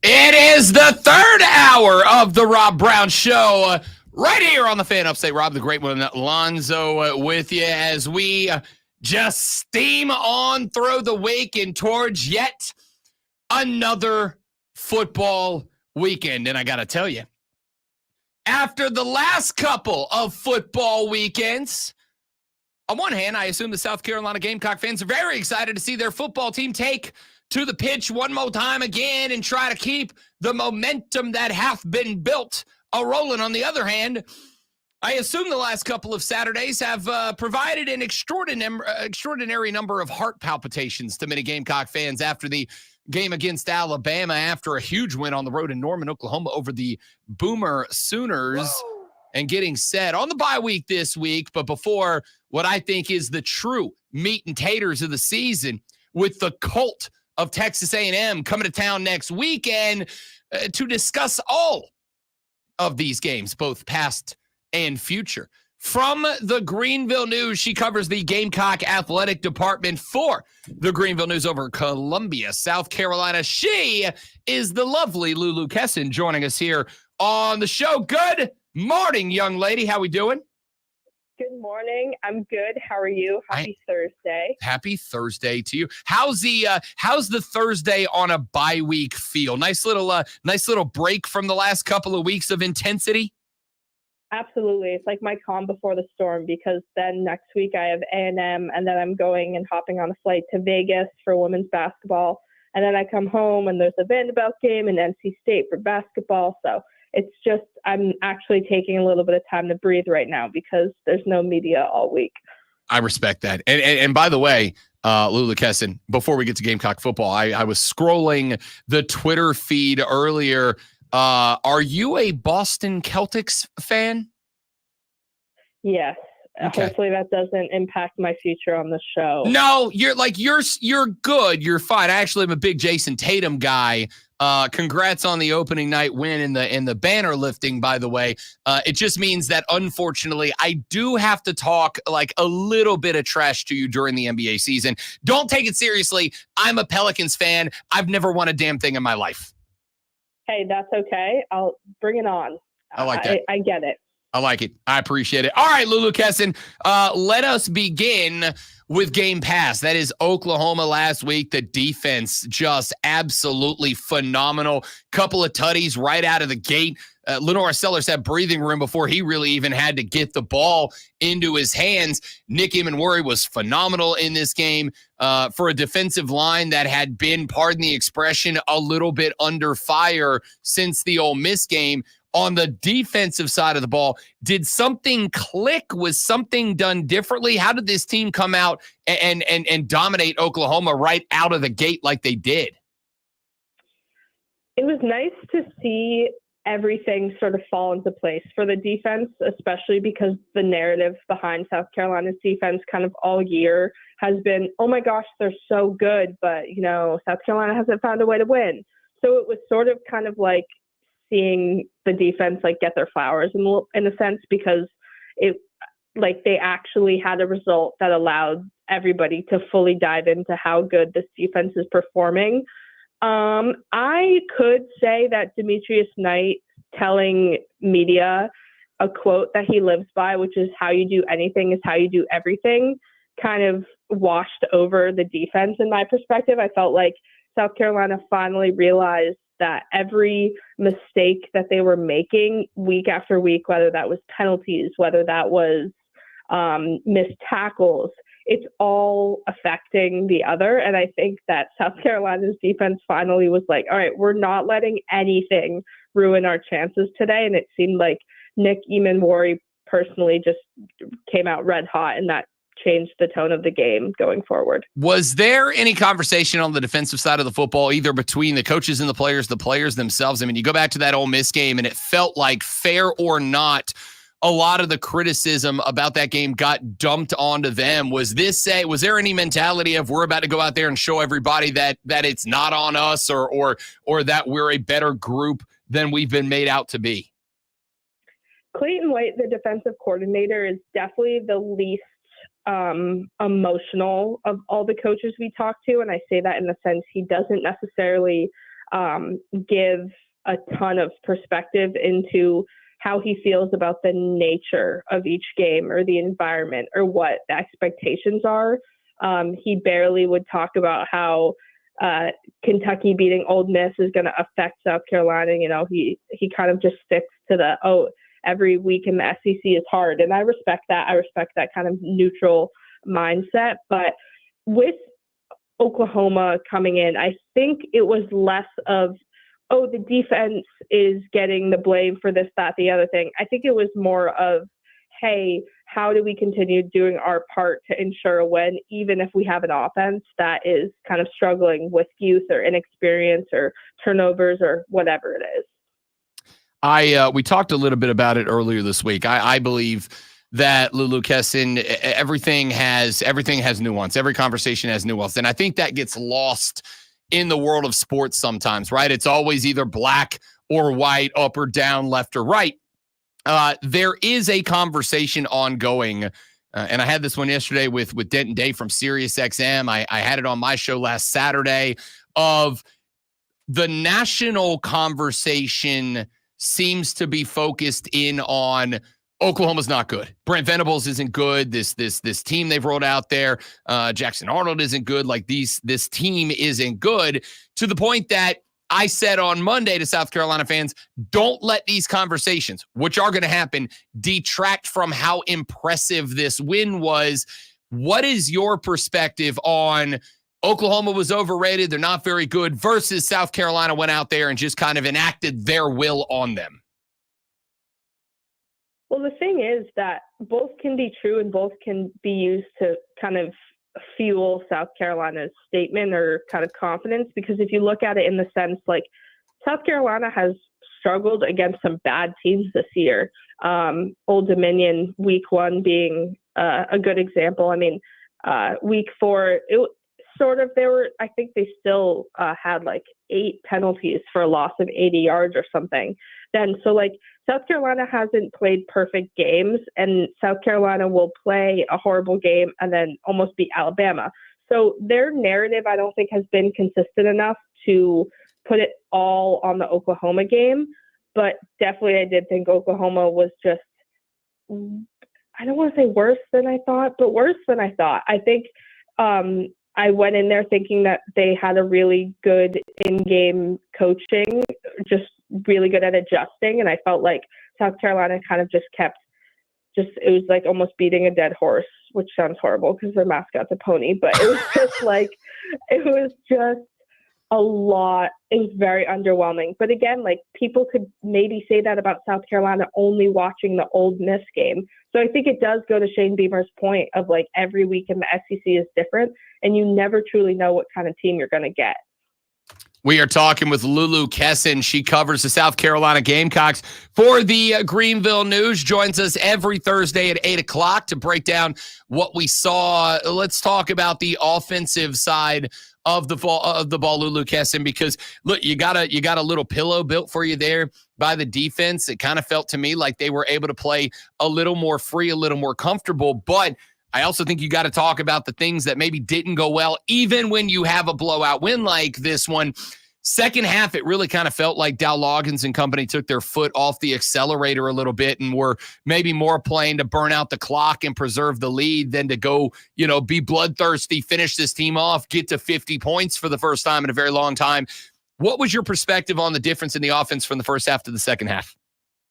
I'm glad that you also agree with the kind of perception that Dowell sort of took things slow in the second half. And I'm definitely not trying to make something out of nothing with what Beamer said, but I was a little bit surprised that during an in-game interview and after, Beamer was so critical of the offense in the second half. It made me wonder how much he kind of wanted to keep his foot on the gas and have the offense keep improving in the third and fourth quarter. It just sort of felt like there was a potential, not disconnect there, but I felt like he fully understood what the reporters were asking when we were like, what did you think of the 3 points in the second half?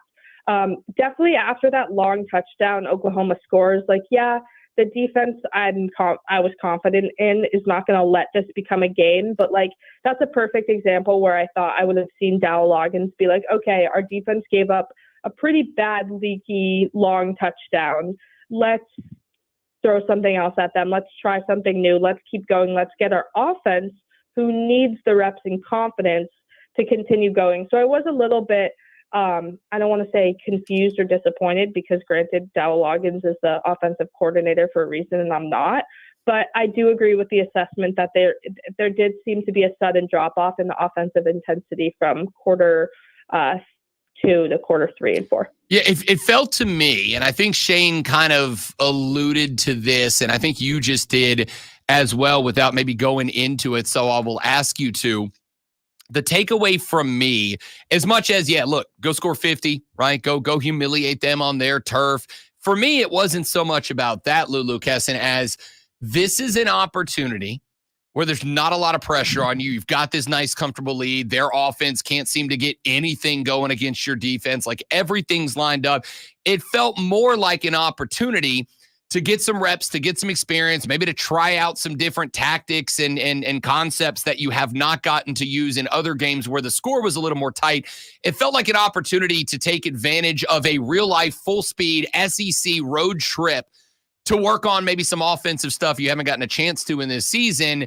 And instead, it just kind of felt like they fell on the most basic vanilla offense they could. I don't know, man. I feel like if this game was 21-17, I'd be a little bit more comfortable with that. But when it's a blowout win, go out there and try to get better. It just felt like a missed opportunity to me.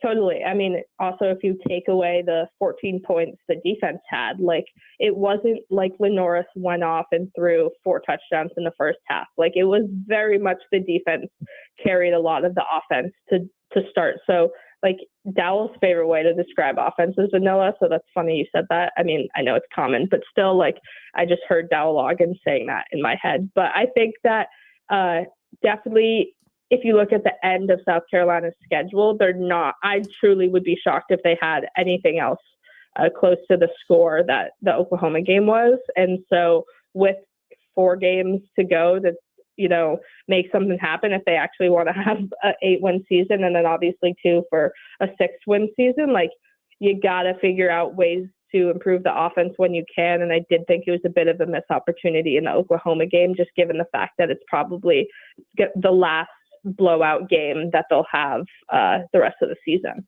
We are speaking with Lulu Kesin from the Greenville News here on the Rob Brown Show on the Fan Upstate. Got a couple more minutes here, Lulu. You'd mentioned Lenoris Sellers there, and I I scan social media with my life because I like to see what everybody's doing. That's way cooler than my life is. And there was a lot of talk about Lenora Sellers. My perspective has been, you can see the talent, you can see the athletic ability, but it does not feel to me like he is developing at a pace that I would like him to. And I think you did see that a little bit against Oklahoma. On the flip side, you went to Alabama. You probably could have, should have won that game. LSU came to your house, probably could have, should have won that game. And then you went to Norman when Oklahoma was reeling from getting smoked by Texas in their first SEC game against a traditional SEC school. And you mentioned it, like if it wasn't for the defense, Lenora Sellers had a good day, not a great one. What is your perspective on the development of Lenora Sellers now that we're midway through a season where he's QB1? It kind of feels like we're getting to the point where it's his first year at QB1 excuse is kind of coming off the table. It's valid that excuse is coming off the table. I will say that. And I think Shane Beamer, honestly, has said a couple times, like, hey, they're not freshmen anymore. Like, that excuse is gone. Do I think Lenora has definitely some pretty big areas of improvement that I maybe would have expected him to be better at by, the Oklahoma game? Yes, for sure. But overall, I don't see as much of a slow progression as I feel like some people on social media maybe seeing and that they're like disappointed with. I think Lenoris was always going to be the type of quarterback that is never going to try to make the same mistake twice. And then after the first game, he was like, wow, that was like a lot faster than I thought. So I think in some ways he just wasn't ready for the huge jump. And then he got injured. And then I'll say this, if he was totally healthy the entire season, playing like the way he was playing, 1,000%, I think he'd need to be better by this point. But a lot of it, from my perspective, in my opinion, is rhythm-based, it's experience-based, it's sort of comfort, confidence. And when you're injured and then you play a little bit one week, a little bit the next, none the next, and then you lose Rocket Sanders, and then you're throwing to Mazio Bennett, and then you have an offensive coordinator who's not really throwing the ball.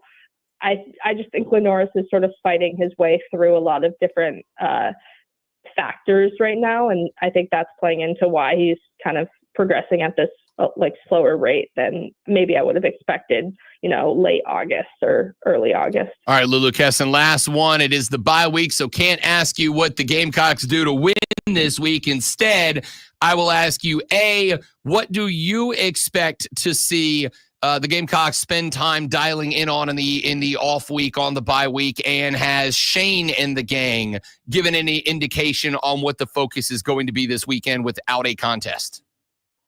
Penalties, I know, is still a bit of a focus, even though that they were better. The pre-snap penalties that, quote, make Shane throw up is a focus this week.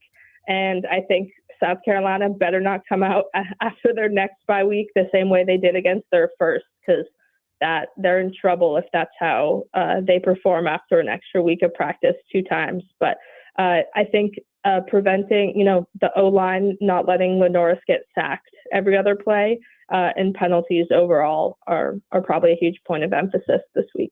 Discipline and consistency are the 2 words I've been saying all freaking year about this football team. We will find out next week if the discipline and the consistency are there as the Colt comes to town, and that is a big one for Mike Elko and the Aggies, so it will be for Shane Beamer, the Gamecocks as well. Lulu Kesin covers the Gamecocks for the Greenville News. She joins us every Thursday at 8 a.m. Lulu Kesin, happy NBA season, young lady. Thank you. Go Celtics. Thanks for having me. I'll talk to you next week. You are the best. Lulu Kesin, you can follow her on X at Lulu Kesin, Kesin. Phenomenal follow if you are a Gamecock fan of all of the Athletics. She's got a bunch of pieces up about Dawn Staley and the women's basketball team that will start to transition into basketball season as we get towards the end of football season. Of course, the Gamecocks need just a couple more wins to become bowl eligible and extend football season another couple of weeks. When we come back, we'll talk a little bit about some of the things Lulu had to say. Then we got Rashad Beard at 8:40, Hatin Ask Mario at 9 o'clock, Fight Club at 9:20, and then we call it a day on the Rob Brown Show on the Fan Upstate. New life. All right, guys, another live, and we're back. Ooh, excuse me. We're back. We're back. Stay right there.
friends, it's Rob Brown. I hope you're enjoying the show. If you're not, I don't know why you're here, but I am glad that you are. Hey, do us a favor. Whether you're enjoying it or not, would you mind sharing us around your social media, please? And thank you, Twitter, X, whatever you call it. I don't care. Instagram, Facebook, TikTok, it doesn't matter to me. Help us get the good word out. We're trying to get famous and rich, and we can't do it without your help. So, The Rob Brown Show is on all social media, or share the YouTube channel, the Facebook page, wherever you're watching this, and we'd appreciate it very much. Now, let's get back to the show. Stick around.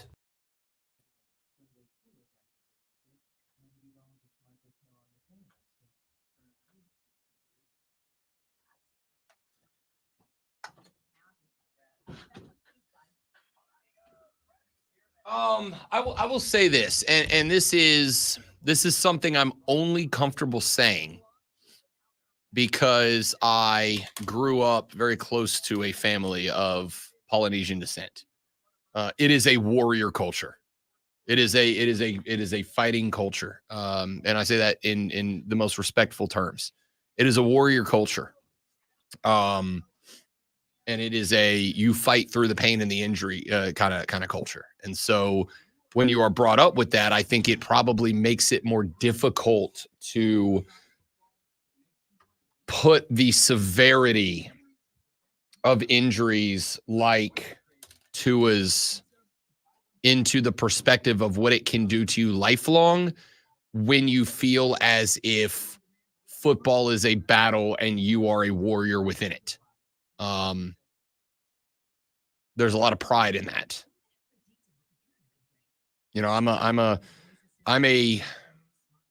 I'm absolutely you keep headbutting that wall till you knock that wall. That's a bad expression to use for this particular conversation. I am a believer that you keep getting up and fighting until you succeed. My old man also instilled in me the realistic point of view of it is important to recognize that there are times for a strategic retreat, the live to fight another day mentality.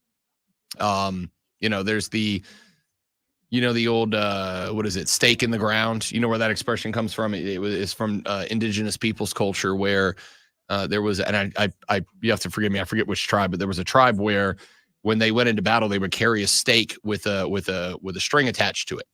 And when it became obvious that a battle was lost, they would stick that stake in the ground and they would defend the territory of that stake until they were killed. And that's where the stake in the ground concept comes from. There's a time that you pull that stake up and you retreat, because by retreating and leaving that scenario, you give yourself a chance to succeed in another. And what I don't want is Tua to go out on a shield, as the expression goes.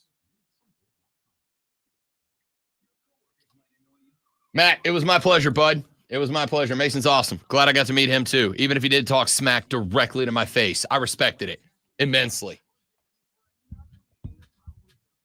But yeah, shoot me an email. See if we can hook something up.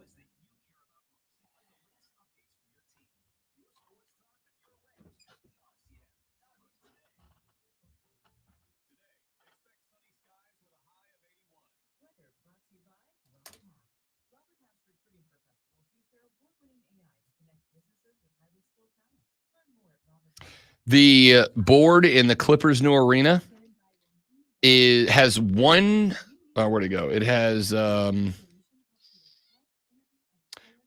acre of screen size. 1 acre of television screen. Why are they measuring in an acre? Because acre sounds impressive. It does, but I also don't know how big is an acre. An acre is 43,550 square feet. How large is an acre visually? The closest thing to an acre visually is a football field. An acre in a football field? Roughly.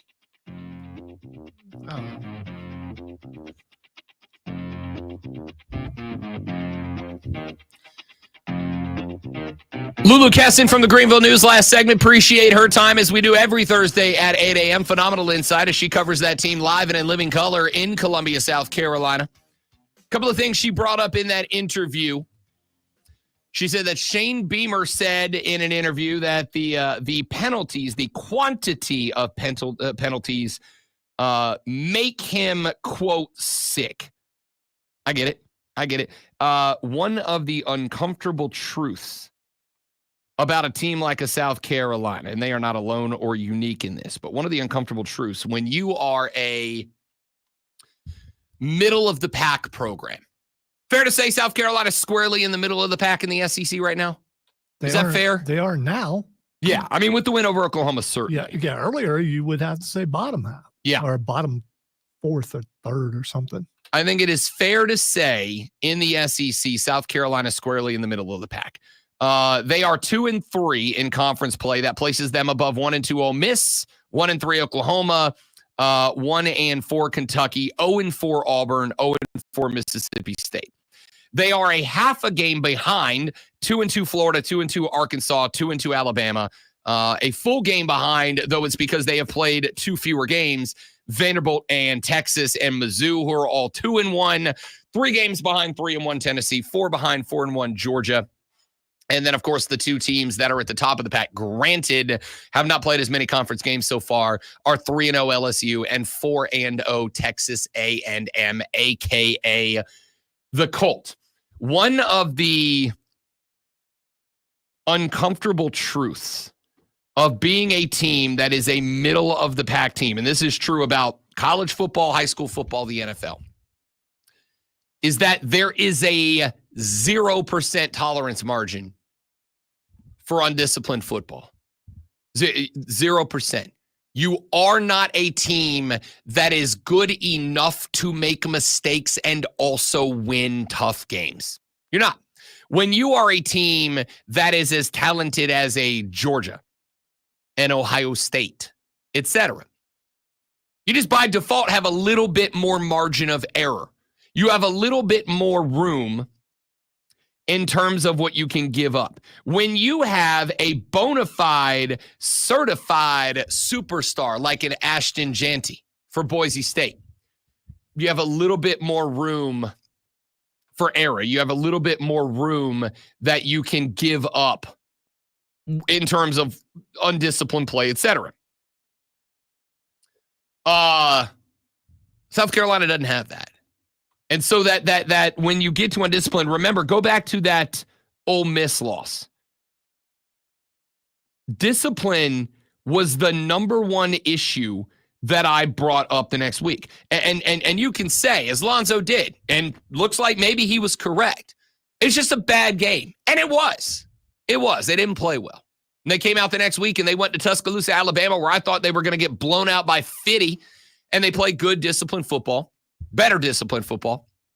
And they were right there in a position to win against a team that is respectfully just better than them. Then they went out to Norman, Oklahoma to play a team that is very much on par with them, played good disciplined football, won the game. Discipline was my number one concern coming out of that Ole Miss game. If this team cannot get more disciplined, if this team cannot find it in itself to cut out the stupid mistakes, and more importantly, cut out the completely unnecessary mistakes. You know, if you get up and you simulate emptying a chamber out of a machine gun into a downed opponent, you're catching 15. You know that. That's not so you shouldn't have been surprised by that. It seems they have cut those things out. By and large, it seems they have cut those things out.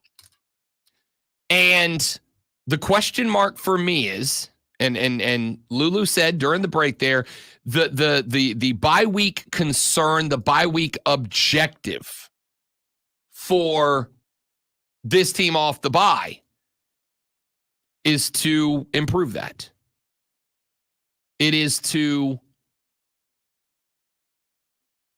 be better, not just at the mental mistakes during play, snap to snap, whistle to whistle, but between them as well. And I absolutely think that is the proper thing to focus on if you are Shane Beamer and the Gamecocks. I like hearing that. Texter said, I got to get the beat button ready. If Sellers doesn't fumble against LSU and Alabama, we win both of those games. I don't disagree. And that's why I said to Lulu Kesin in the last segment, I think that, at least for me, and this may not be true for all of you, it is a subjective opinion. But I think for me, it's his first year as QB1 reason, and I'll even let you call it a reason, not an excuse. It's off the table. We're halfway into the season now, okay? The mental mistakes got to go away. The interception that he threw on what turned out to be the last offensive play of the game for South Carolina on the road at Alabama, that can't happen. That mistake, that throw can't happen. You got to put that thing 9 rows out of bounds over a receiver's head, so you got another shot, even if it is a desperation, another shot. That's a freshman mistake. I was willing to let that one pass because I'm going, not only is he in his first year as QB1. Let's forget the fact that he was on the team and played last year. It's his first full season as QB1. The entire program is pointed in his direction. Sure, I'm good with all of that. We're halfway into the season now. That game was on the road against Alabama, against a good team, a desperate team, a hungry team, in front of their fan base that was raucous and rabid that day because of the L to Vanderbilt. That can't happen. And this is why I've said, to me, that's on Shane Beamer. That's on Dow Loggins. That's on the coaching staff for not having developed that kid to where we need him to be. Does he look better against A&M? A team that is going to throw a lot more aggressive defense at you than Oklahoma did, even with Brent Venables there. A&M's got more athletes on the defensive side of the football. Will Lenora Sellers clutch up? Or will he find that ice water in the veins and play his best ball? We're going to find out. Speaking of playing ball, the Carolina Panthers will on the road in Denver against the Broncos. Bo Nix, Sean Payton and the gang. Welcome to Silver and Blue Mile High. We'll talk to Rashad Beard of the Panther Nation podcast about what we expect out of BY as he gets the unanticipated start Sunday when we return on the Rob Brown Show in the Fan Upstate. Now world. All right, guys, one more live. We're back with Rashad after this. Stay right there.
Rashad Beard, what's up, fella? What's up, guys? How you doing, brother? I'm good, good. Gotten any car accidents lately? No, I haven't. No, I have not. Somebody did point out yesterday. That is too soon and very mean. Somebody pointed out yesterday, the last time the Panther quarterback got into a car accident, they went to the Super Bowl the next year. Yeah, there was a lot of that going around the last time this and last time that. I'm ready for this time. Let's get to this time. I'm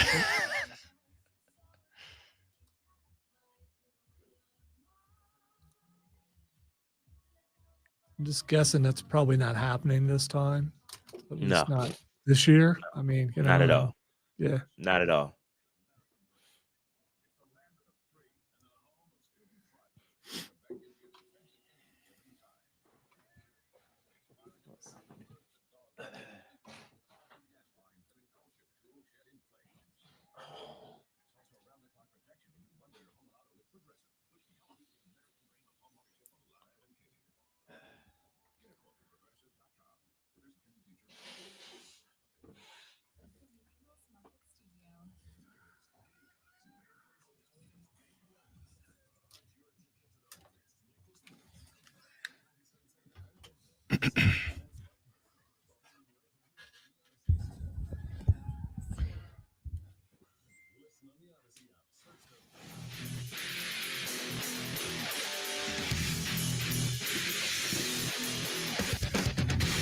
The Rob Brown Show back on your radio. It is the Fan Upstate, the final 20 minutes of hour number 3, an hour left to go after that. We'll talk to Hatin Mario Herron from the BetQL Network about the NFL news from the last couple of days. It has been a very, very busy at 9:20. Fight Club with the great one, Lonzo.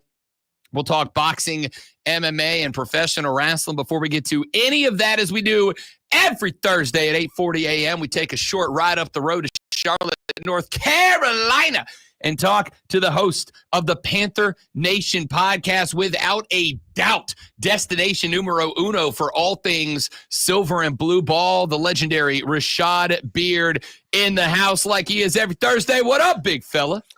What's going on, guys? All is well here. All is well. I'm glad to hear it, man. I'm glad to hear it. Let's jump right in and start with last week. It wasn't it wasn't fun. It wasn't fun at all.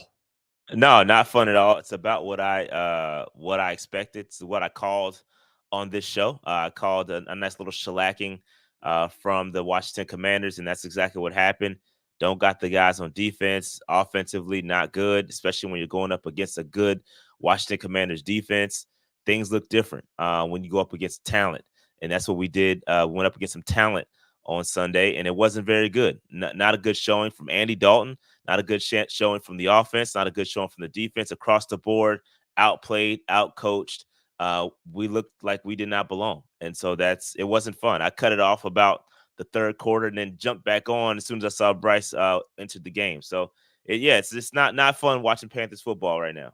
We're going to come to BY here in a minute because obviously there was some news yesterday that Dave Canales brought to us. But let's start with you, Rashad. I'm curious about you. I know the mindset is we want to be competitive, we want to be improving, we want the upward trajectory, et cetera, et cetera. And yes, to all of those things. How do Sundays work for you when you've got the litany of injuries you guys have right now? When you know you've got a career backup as QB1. Listen, I respect Dalton coming out and getting the win against the Raiders, but there's a reason he's a backup for the Carolina Panthers right now. When you got all these things going on, how do you maintain sanity when you tune in for a Panther game on Sunday, knowing that the goal is be better for 2025? Yeah, that's such a great. I'm glad you asked me that because that's a great question. Because it's not fun, and it's one thing I like to just not take for granted the game of football, right? Like I don't like when football is not being played, right? So over the summer you don't have any football. So the fact that I have some sort of Panthers football, my team to watch, I do enjoy it. Unfortunately, the product on the field is not good, but I do like the fact that I have Panthers football to watch. So that's kind of where I am from a mental standpoint. But it's not fun seeing your team getting dog walked week in and week out. It's not fun. It's just not fun. And, I'm hopeful that eventually we'll get things on the winning track sometime soon. But it's not fun to answer your question. Not fun at all. It's to me, sometimes you got to move pardon the expression, you got to move the goalposts a little bit, right? Like sometimes you got to realize football's cyclical. There are just going to be seasons of your life where the Super Bowl ain't a reality. All right. And clearly this is it. And so in order to keep myself entertained, I got to have a new set of objectives, right? I know the Saints ain't going to the Super Bowl. I'm going to fist fight Dennis Allen on sight if I ever see his punk ass walking around. So for me, I came into the year with the objectives of maybe win the South, right? Be competitive, take down Atlanta twice. Like what are you doing to make that happen? Is it just like, do you have particular objectives? Are there things I want to see BY do this? I want to see Dave Canales do this? Or is it just a matter of I want to end every game on Sunday and be able to write down 3 things that we did okay?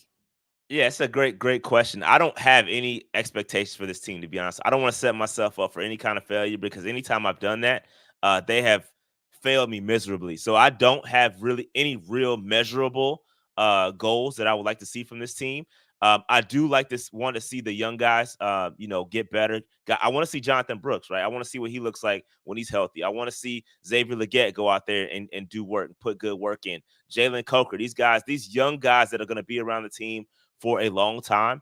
I want to see those guys develop. Trevin Wallace, the draft class. We broke it down on our last show is that this draft class has a little bit to it. If you look past everything else in the wins and losses, this draft class is not bad. And it's something that we could potentially build on. So that's something I'm looking forward to. I would like to see Bryce in the year as the starter. I want to see whether he's going to be. Again, I'm not saying he is. I'm not saying people keep jumping on me every time I say I want to see Bryce Young. And I'm not saying that because I think he's the guy. I'm saying that because I want to see the guy. We brought in a QB whisperer, a guy that fixes quarterbacks. I want to see if he can actually get something from Bryce Young. This is the reason why you were hired. I want to see if Bryce Young, we traded all these resources to get him. I want to see if we can get something out of it, right? I'm not saying he's going to be the guy, but let's at least try to see if he can develop and show us something by the end of the year. So by then we can know whether to move on or not. So, but outside of that, that's really it. I don't have any expectations. Speaking of Bryce Young, going to get the start. Andy Dalton in a car accident earlier this week, according to Dave Canales yesterday, sprained his thumb, meaning he will sit this week and BY gets back out there. I'm glad you said that, Rashad. And here's the thought that I had when you were answering that question. You brought in Canales to be the quarterback whisperer to develop Bryce Young. And there are a lot of folks out there, I'm sure there are some in the chat right now, that fully believe that Dave Canales at the end of this year is going to go to David Tepper and go, that's not my guy. This isn't the guy I want to work with. I want my guy, whether we got to draft him, trade for him, whatever, and that's all well and good. But I still think in order to show me that you were the right hire, you got to show me, even if he's not going to be your guy next year, you got to show me development of BY. Now that dude's been on the bench for 5 weeks, hadn't had that pressure on him, hadn't had people dropping macho man verbal elbows on him on social media all week or all month and a half long now. What's the expectation for BY this weekend? I mean, it's tough, man. I feel bad for him. The shuffle, the in and out, the whether you're guy, they're not the guy. Listen, don't turn the ball over. Be confident. Trust what's in front of you. Go out there and execute. We keep talking about we have good practices, and then you come out and we lay an egg. Just be you, Bryce. We've seen like glimpses of it. It hasn't been shown in the entire game. Just go out there and do you, man. The pressure's basically off, right? I mean, it's still there, but kind of not. Like, you can go out there and be you, man. The expectation is that we're gonna move on anyway. So just go out there and ball out, bro. Like, we've seen you do it in college. Just go out there, and you have nothing else to lose at this point. Just go out there and make it happen, and that's really all I want to see from him. Tell you what I saw on social media, and I don't know if you'll have any comment on it or not. You're welcome to. I was scrolling social media the last couple of days, really the last 24 hours since the Dalton accident, and there were a ton of Panther fans who were posting old clips of Bryce Young. I'm talking about BY from his Bama days. I'm talking about BY from, last year early in his Panthers tenure when my man was coming up into the locker room and he's hyped and he's got energy and he's loud and he's yelling and he's talking or whatever. And a lot of Panthers fans were like, this is the cat I want to see again. This is a guy that can succeed. This is the guy I want to see start to break out a little bit. It almost felt like over the last 5 weeks, especially with how poorly last week went for the Panthers, Rashad Beard, that people are kind of warming back up to the idea of maybe Bryce Young is that guy. Maybe he can be him. Man, I can't help but personally, not as a guy who thinks he is or isn't the guy, but just personally, I really kind of want to see him ball out and just give us a glimpse of there he is. That's the guy. Yeah, I mean, that would be nice, man. We've seen, like I said, we've seen it, man. We've seen it from Bryce Young. We know what he's capable of. And like I said, I feel bad for him under the circumstances. You come in here, you got your first year coach is fired and all this other turmoil surrounding your play. And I just would like to see him go out there and play well, man. Like I said, the pressure's completely off. Go out there, do you. And, man, if you can get a dub, cool. But if not, man, at least get a W for yourself and your confidence. And that's what I'm looking for for Bryce, man. All right, so you're on the road. You're at Denver. This Denver team's real interesting and I think you and I have talked about this. Bo Nix looks a little better, and I gave him credit for being at the pro level. I really thought this dude was going to be an absolute flame out, playing well enough under Sean Payton. Denver's found some dudes in the defensive backfield that made throwing the ball against them a little bit dangerous. New Orleans found that out. We got embarrassed last Thursday night by this team. This is a better Denver Broncos team than we thought it were going to be. They're not going to be competing for the division or anything, but they can be dangerous if you make a couple of mistakes. To me, this feels like a game that I just want to see clean football from Carolina. I'm not even really worried about the score. Go execute, have your blocking scheme down, run crisp routes, give BY the best chance you can give them to succeed. And that's really the only thing I'm looking for on Sunday afternoon. Yeah, Denver's a tough team, man. They're well coached. I mean, everybody has their opinions on Sean Payton, but he got has those guys willing to play. And I brought that up last week. When you talk about Denver and you look at how they're built, they had a new owner too that nobody's talking about, right? New ownership, new coach brought in, very similar to the Carolina Panthers, and you see the trajectories of both teams, right? This Denver team is competitive. Nobody's saying they're going to go out there and win the Super Bowl, but at least they're competitive week in and week out. And Denver is what I aspire for my team to be, right? I want my team to look like Denver, right? Nobody's saying Bo Nix is the man, he's the future MVP, but at least they got something to work with. And so, again, I just want us to go out there, execute, play good competitive football. Let's not get blown out, and let's make it a game, man. Again, that's where I've been all season, ever since Bryce got benched initially. Let's just go out there, be competitive. We got a little glimpse of it against the Raiders, won that game, and since then it's flamed out. Let's get back on track, and let's get at least competitive again. Yeah, I think to me this weekend, you're worried about the scoreboard. It's an NFL game. These boys got pride, all right? They got pride. They don't want to go out there and get dog walked for sure. But if I am, and Lonzo, when I had this conversation earlier, like fans look at the scores and the numbers and they just want to see it there. To me, I am at a point now where I'm looking at, I want to be able to come in here on Monday and write down 10 things that I saw and say, these 10 things definitely got better week to week. Because to me, I don't care about wins and losses the rest of this year. I care about, are we ready for 2025? And it sucks as a fan because that's an entire year of my life that I'm not getting what I want, but I got to make this sure this team, if I'm in charge of it, is ready for next year because this year don't matter no more. All right, what does Bryce Young have to do to keep the job if Andy Thumbs gets better?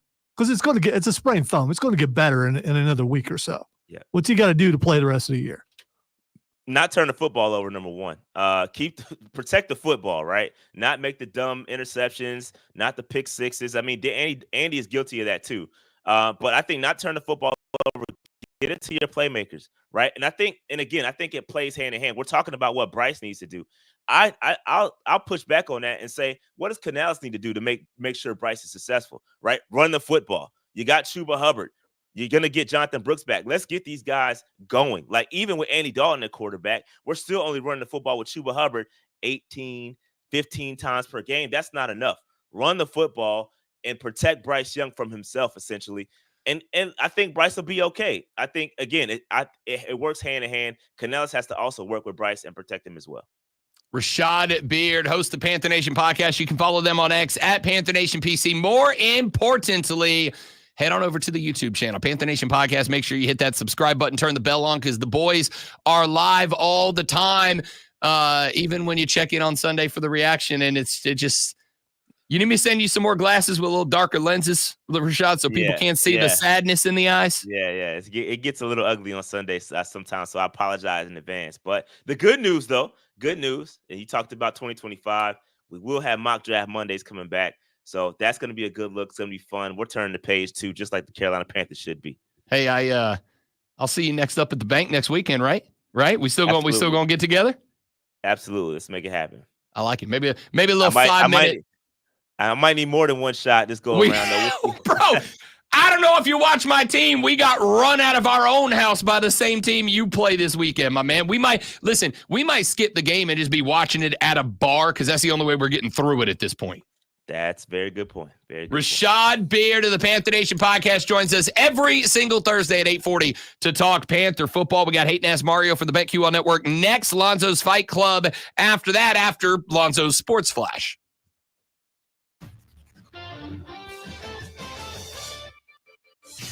The NBA regular season saw a full slate of contests last night, including a 110-105 win over the Houston Rockets by the Charlotte Hornets. LaMelo Ball led all scorers in the game, recording 34 with 11 assists and 8 boards. Trey Mann added 24, 11, and 8. Off the bench, the Hornets start the season 1-0. One of the 11 remaining unbeaten teams in college football fell last night as winless Kennesaw State knocked off the Liberty Flames 27-24. The win is the first ever victory. Not even their own team shouts "Go Owls." The win is the first ever victory over an FBS team for the Owls and ends Liberty's 17-game win streak. It's the first time in 23 years a team 0-5 or worse has defeated a team 5-0 or better. Tune in tomorrow night 7 as Burns takes on Spartanburg right here on the Fan Upstate.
What up, dog? What is up? What's happening, brother? Nothing. Not a whole lot. I tried to find a jersey but then I realized they're all in Indianapolis. I have 0 here. You didn't want to break out a Bulls jersey today? I thought I had at least one Jordan because I have like 4 of them. I was like, I have 1 here, and I have none here. We'd just like to point out the final score of last night's basketball contest in New Orleans, Louisiana. Yeah, nice. The 1 year the Bulls are trying to tank, you beat us. Great. Here's a cookie. And you lost to Jonte Murray for extended period of time. Yeah, I know. I don't want to talk about it. I just wanted to bring up that we won and then not mention it again for the rest of the interview. No, we can. We can bring it up. Zion looks skinny. Zion's jacked, bro. I don't know why. I like it's so on brand for Zion to look like he's in the best shape of his life and still not be available to play. Like it's just the most I know Zion that, thing. and it's everything. Like people were saying that really close to that team were like, "Oh, he's in the best shape of his life. He looks so good," and then he just doesn't play. It's like the Embiid thing. Like Embiid's lost 30 pounds. I was gonna say, I literally said to a buddy last night, at least he's not Joel Embiid. Yeah, that whole. He's on his way there though. He is. I do you think this investigation is going to be anything? I don't think it's going to be anything. Say that again. The investigation they just launched on him.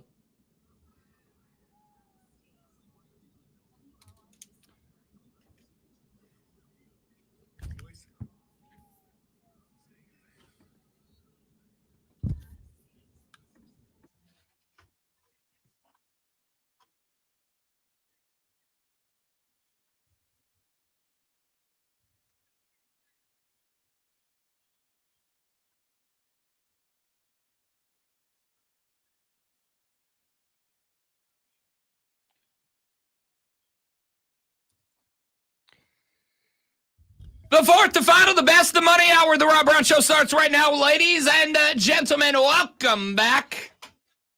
It's the Fan of State. Happy to have you all. I am Rob Brown, the great man Lonzo on the ones and twos this AM.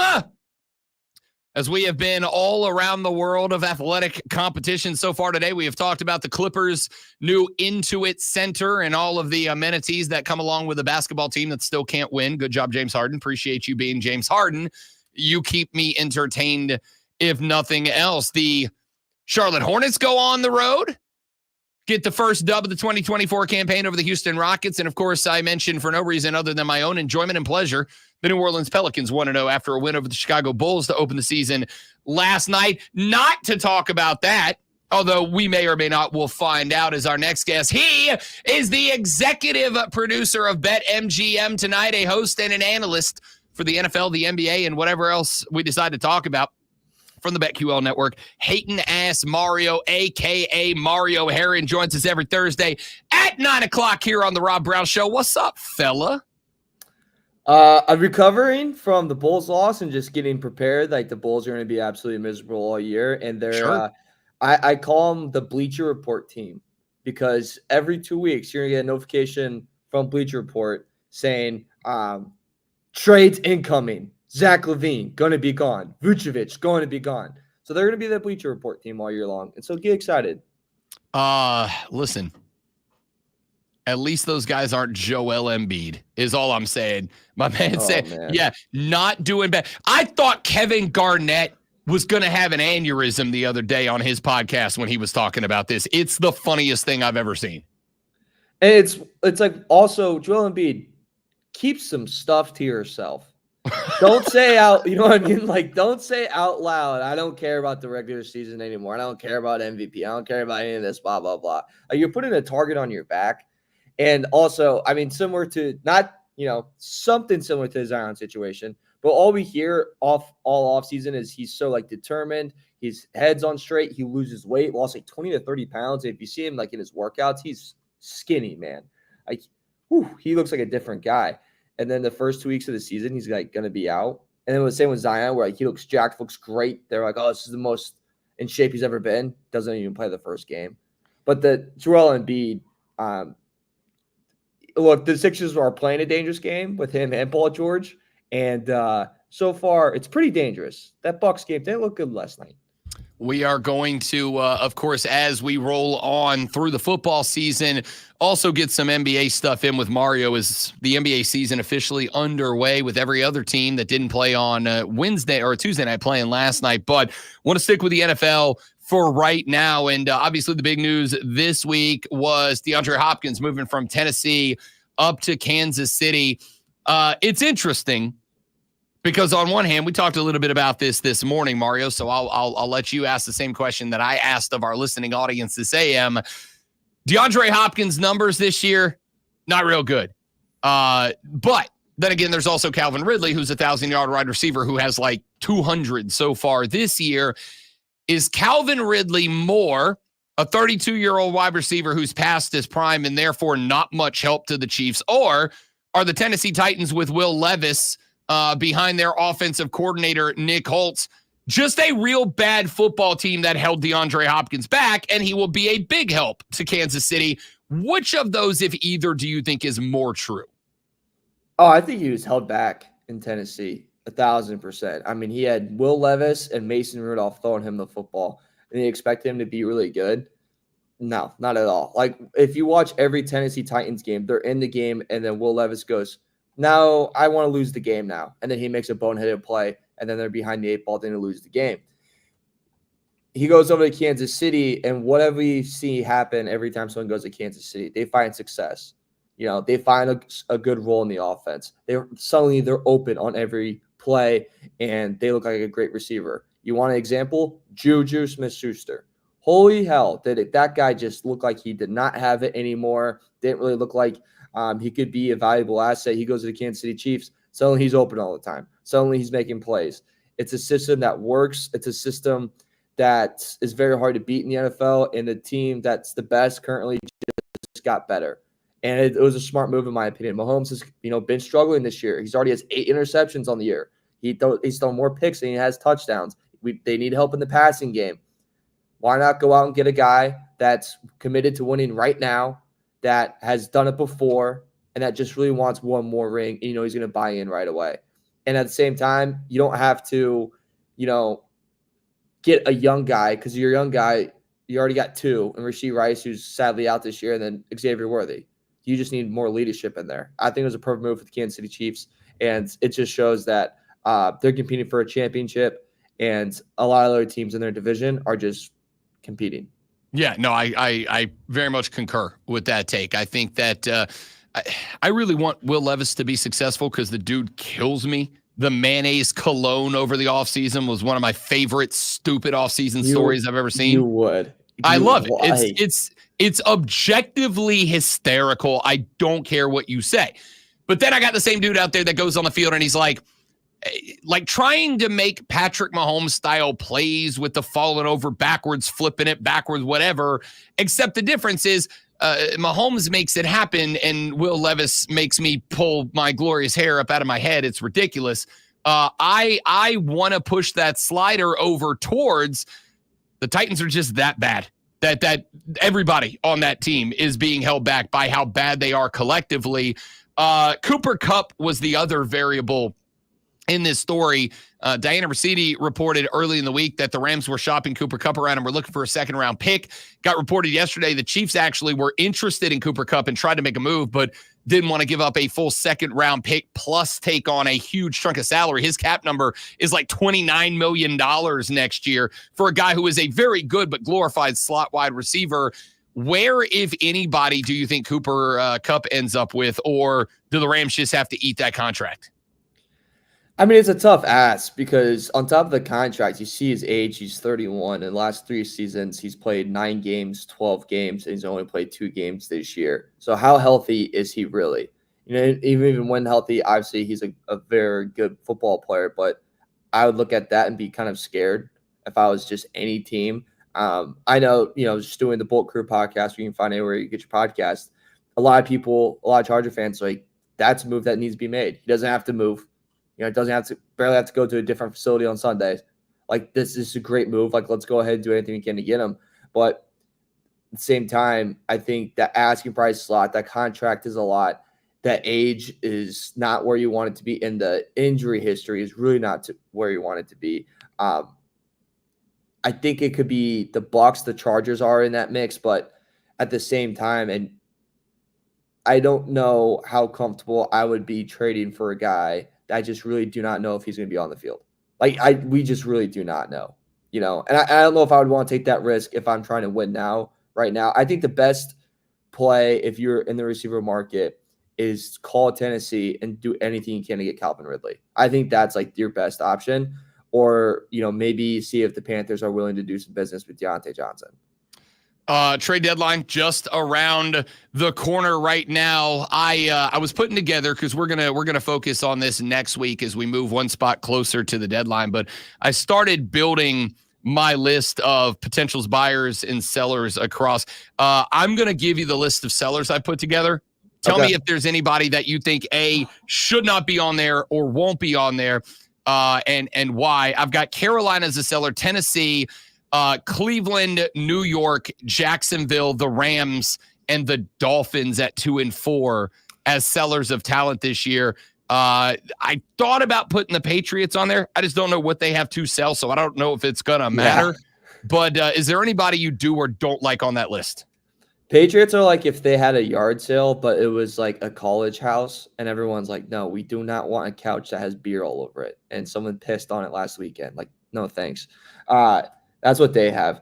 I think the New York Giants is a tough sell to me because the moves they made this past offseason would tell me that they wouldn't do anything to, let any of their guys go away. I think they believe that they're building something. So I don't see them selling. I see them just kind of riding out this year with Daniel Jones and just going, all right, we have to do anything we can to get a quarterback. So I don't think they will sell. Dolphins, I don't think so either because I think they truly believe that when Tua is back, they can make a run. Like they look at their division and go, the Jets are in a just toilet situation. Patriots are, 10 years behind everyone. Maybe we can give a Bills the game. Maybe we can take one from them. So I think the Dolphins have a lot of false hope that I don't see them being a seller at the deadline. I think if anything, I wouldn't be surprised if they buy a little bit. I know they have the Cardinals, then they go Buffalo, then they go Rams, then you go Raiders. You could easily get out of that stretch with Tua back, 3-1, and you have the Patriots after that, so you can go 4-1, and then you can really sell yourself that we can be a serious playoff team. All right, let's go to the other side of the equation. Here are the teams I think, and we'll obviously talk about these next week as we are right on top of the deadline at that point. Here are the teams I think are looking at being buyers. I'm going Detroit, San Francisco, the New York Jets, who at 2 and 5 still think for some reason that they and their booger-eating quarterback have a shot. I got the Tampa Bay Buccaneers and the Pittsburgh Steelers as my top-tier buyers. I think the Niners are in a tough spot. I don't know what you can offer to buy, but they need to buy, right? That team's falling apart. And maybe we're seeing the end of that era, if you will, of the Niners, where I think Kittle does not have a lot of time left. You still got to have a heavy price to pay with Brock Purdy, which is just going to be kind of interesting.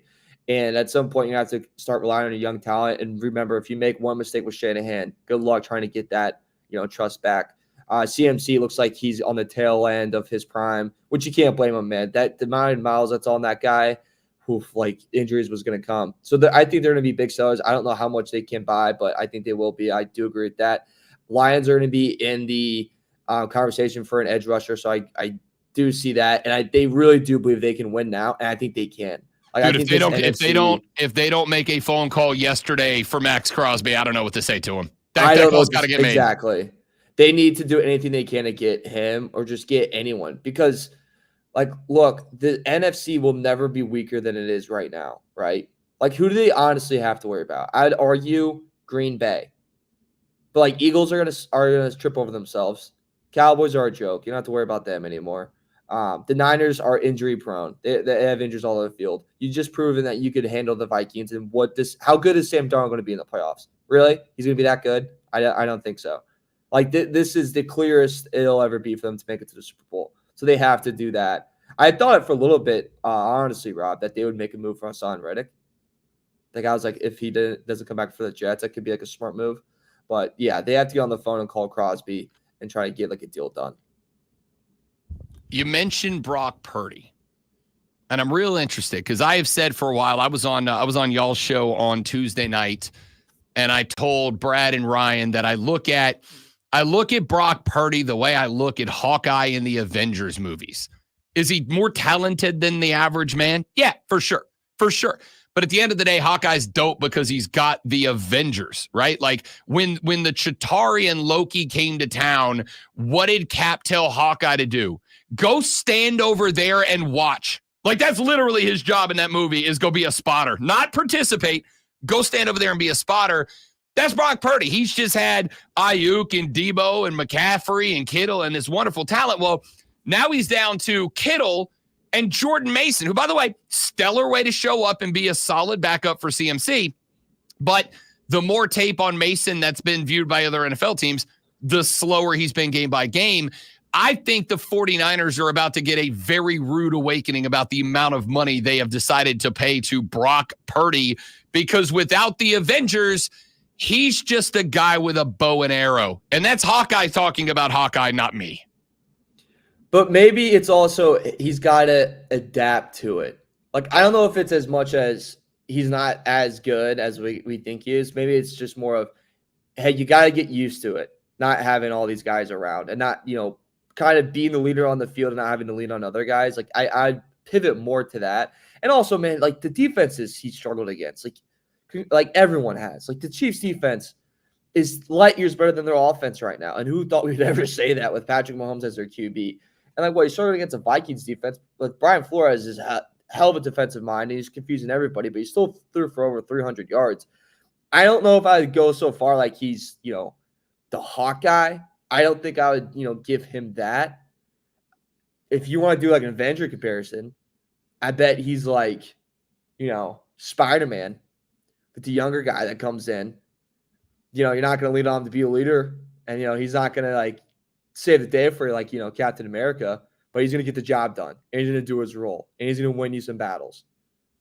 Lonzo, I defer to you for a grade on that comparison. Obviously, Mario's right, because and also looking for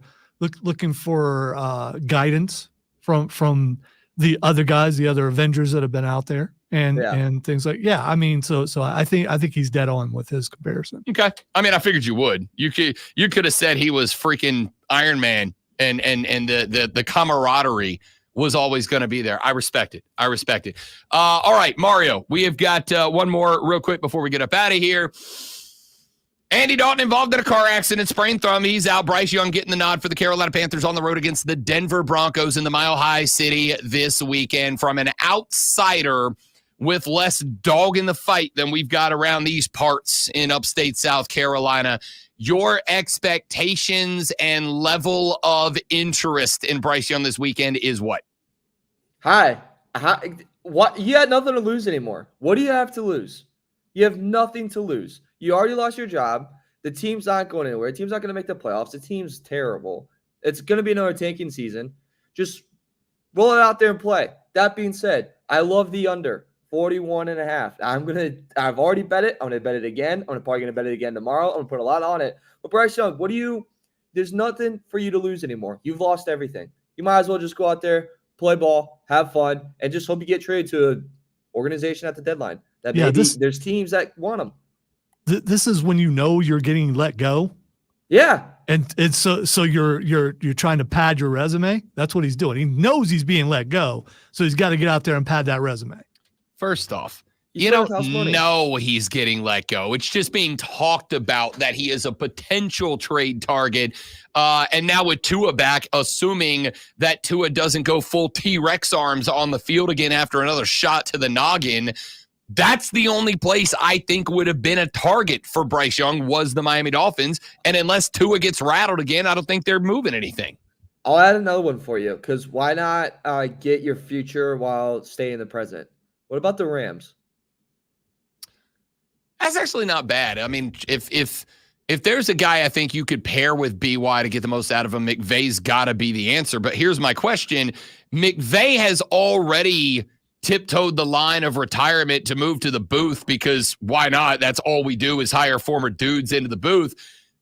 If the Rams finish this year on the pace they're on and they finish this year like 5-12, I don't think Sean McVay's coming back next year. But then you could get a guy in his coaching tree to, take his place. A guy steps up on the staff. All those guys tend to pan out. So in a comfortable system, you have Puka Nacua too. That's a young receiver that can grow with you. I don't think McVay, if McVay has that and he sees something in him, I see him staying around and go, let me see if I can build a dynasty. That guy's competitive as hell, and he would love to beat the hell out of the Niners for 4 years to come. Fair enough. Hey, why not trade Bryce Young for Cooper Kupp? I don't hate it because they want a second-round pick, and Bryce Young is not a second-round pick is the only answer. But I don't hate it. Hey, Mario Herron from the BetQL Network. He covers the NFL and the NBA, is also the executive producer on BetMGM Tonight with Ryan Horvat and Brad Evans, which you can hear every single weeknight from 7 to 11 right here on the Fan Upstate and fine Odyssey stations everywhere. Appreciate you, brother. Always love coming on. Thank you guys so much for having me. Tune into BetMGM tonight for Thursday Night Football bets and reactions, and get ready for your weekend too as well. We're doing a little World Series preview too, so get in on that. Gosh, if only you knew some baseball, guys. Yeah, we already had you on this week. Yeah, that's true. That's true. You act like I didn't have you on 2 days That's true. ago. You did. Yeah. Talk to you next week, big dog. Yeah. Mario Herron, Hatin Mario from the BetQL Network. We're back with Fight Club after this on the Rob Brown Show in the Fan Upstate.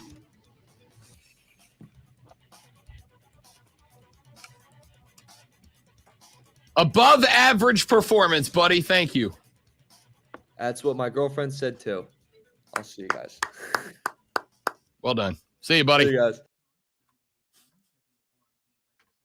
Mario and his inappropriate humor. Ciao. Hi, Chris. That shouldn't have been that dramatic. That shouldn't have been that dramatic. Be right back, guys.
is my understanding. Stephanie, I believe, speaks it she speaks it the way that like Kyrie Sane speaks English, right? Like you can get her through a promo as long as it's a line or two, but we'll see. All right, the next match, you cannot go wrong with an ambulance match. Those things are always fun. Oh, for sure. And it's an ambulance match between Ridge Holland and Andre Chase. I fear for Andre Chase because Ridge Holland's a bruiser already, and you put him in this kind of match, he's going to have fun. This has got to be the match for Ridge Holland. It's got to be the match for Ridge Holland because after the Brawling Brutes got broken up, Ridge is the one that kind of took the brunt of that because they found something to do for Pete Dunne. Sheamus is Sheamus, one of the icons of the sport. If Ridge Holland wants to find his way back up to main roster competition, he's got to sell himself as the guy who can end people with this match. I'll go Ridge Holland. I'm also going with Ridge Holland. Keep an ear out. We'll find out if our theory is true about something here. Yes, I was told that it is. It's got to be up by 10 a.m. So, no, I mean the sound that it makes. All right. Also, Women's North American Championship, Kalani Jordan versus Fatal Influence. So the way, according to a member of Fatal Influence was determined to get this shot. Then the team lost to Stephanie Victoria and Julia. So they don't know who's facing Kalani Jordan. My guess is it's going to be a triple threat. You're probably not wrong. Because it's spinner's choice. Yeah. Whatever. I mean, that means they get to decide what the match is going to be, and they're going to go triple threat. For sure. I don't know what happens here. I will say this. They did a promo with Kalani Jordan and Trick Willie to open NXT. I don't know if it was this week's or last week's. I'm still kind of getting caught up from the last couple of weeks. But if you put Kalani in a promo with Trick, I assume you're going to have her hang on for another match. Yeah, I think she will too. But don't be surprised if a cowgirl ends up winning it. She's been there a long time, and she is a member of Fatal Influence. All right, North American Championship. This is number 3, I believe.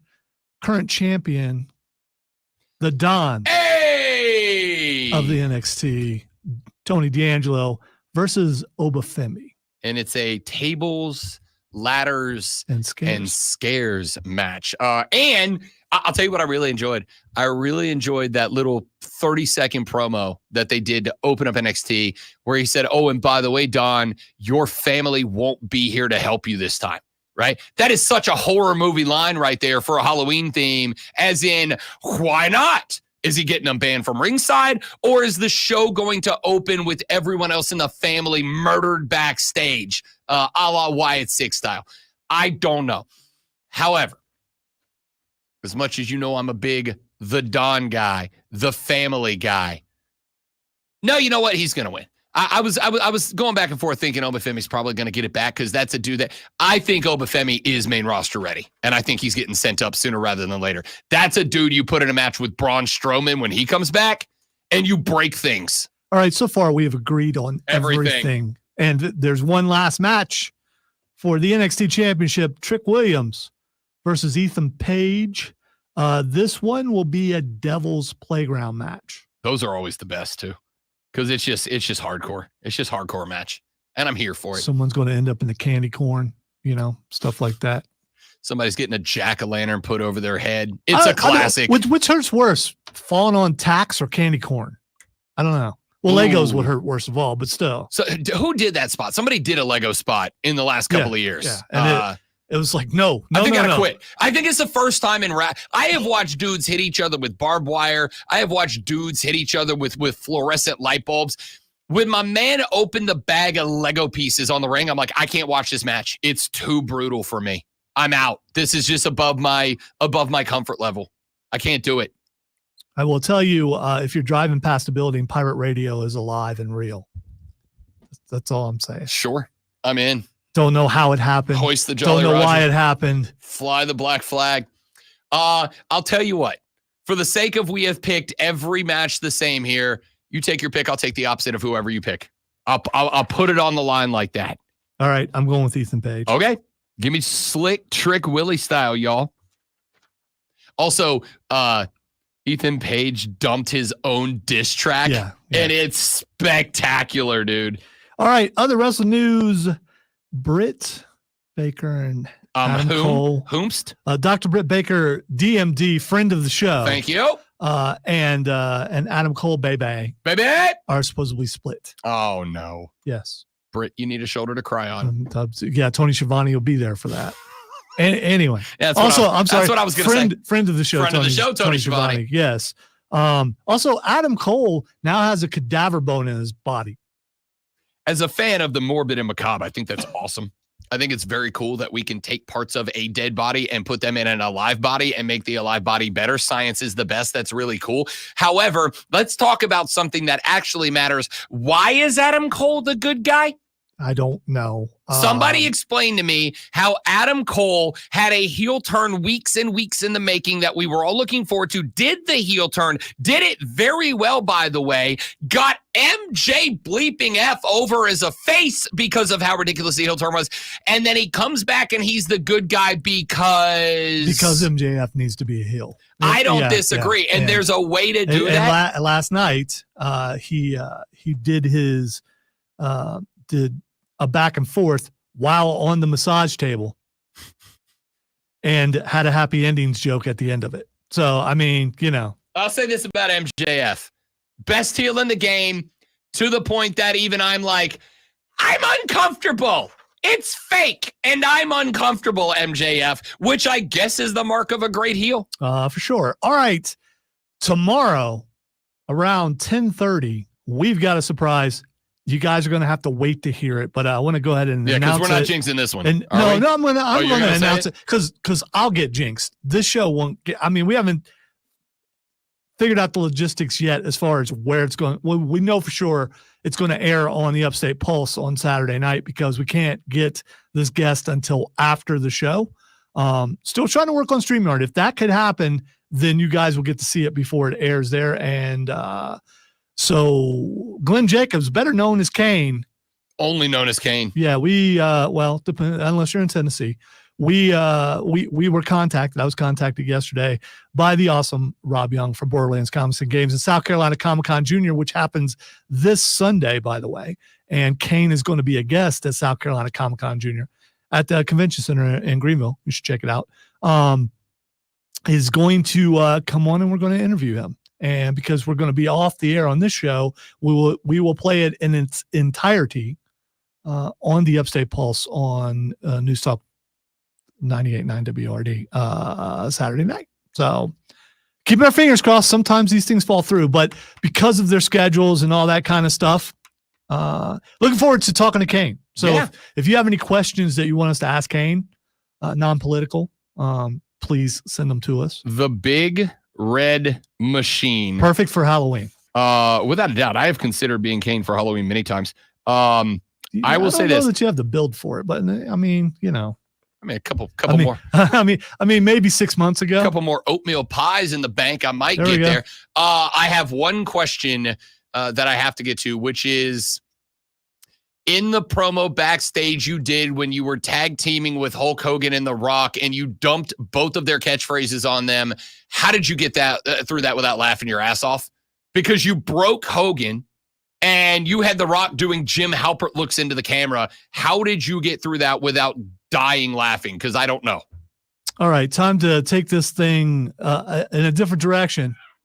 I swear if you say Mike Tyson and Jake Paul, I'm walking out of the studio. I'm telling you right now. I have a legitimate question I have to ask you. November 15th, Tyson versus Paul. Tyson posted a sparring video and said, the boxing veteran, he said, I can't wait till November 15th. I'm charging right through you. Looking forward to that. With all the bluster and everything that Rob Brown is saying, he's absolutely going to watch that fight because you guys are going to watch that fight. And if he's truly a person of the people, as he claims to be, well, then he's got to do what the people are doing, give the people what they want, and watch that fight. And plus, it's on Netflix. Netflix, so it's not going to cost anything. All right, you're listening to The Rob Brown Show right here on The Fan, Upstate.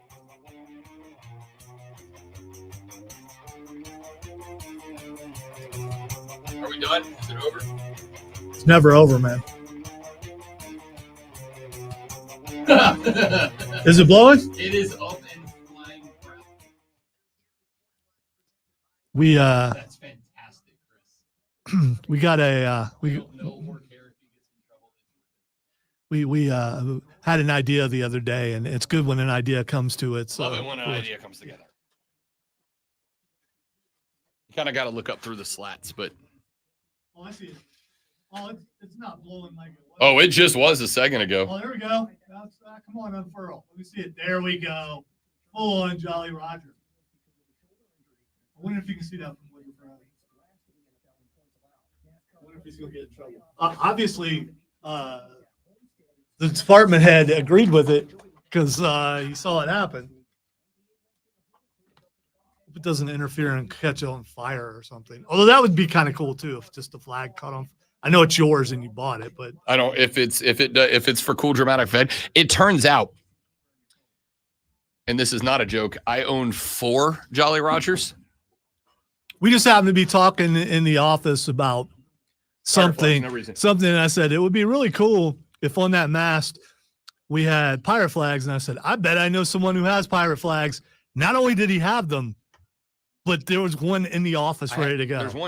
There's one hanging on the wall in the office, and then I had a spare in my desk just in case. I don't know why there was a pirate flag in my desk, but there was. So now it's on top of a giant radio mast in our parking lot. And for the record, we didn't do it. Yeah, We suggested it it, was a suggestion. but we didn't do it. I mean, But here's the thing.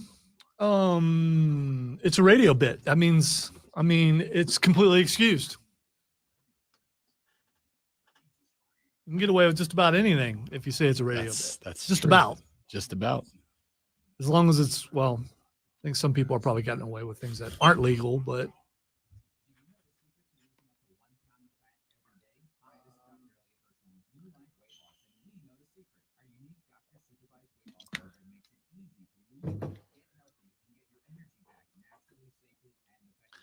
ooh, we need to go out and get a picture of the flag with our picture behind. I don't know if we can get. Nah, it's up too high. Let's go across the street and see if they'll let us go up on top of the building. I'm sure they'll say, "Yeah, go ahead."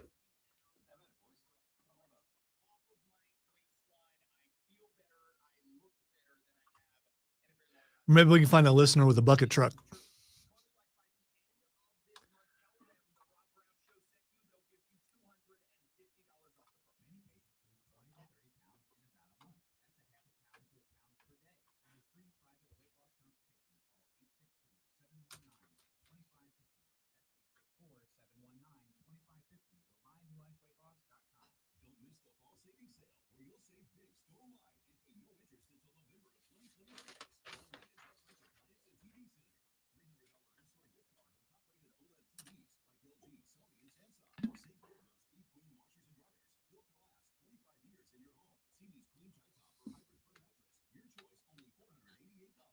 I ended up staying till 1:30 yesterday. I have a hard time not finishing my job.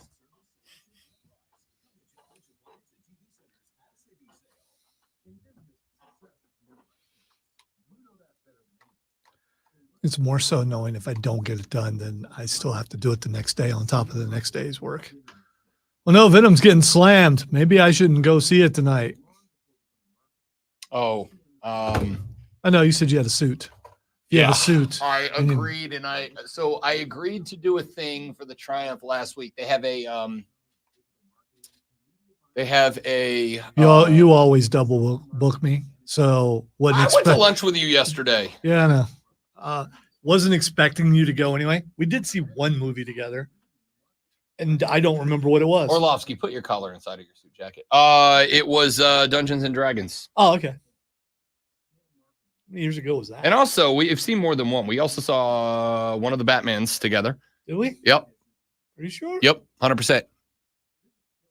We saw a Batman movie together. We saw Dungeons and Dragons. Well, the only Batman movie that's been out lately is The Batman. Yeah, we saw that one together. Did we? Yep. Sure did. I'll take your word for it. I don't. I believe I think I saw it with you, Miss Lisa, and Cameron. Actually, I think I was an adopted Reitzel for the night. Well, it's possible. Who doesn't want that?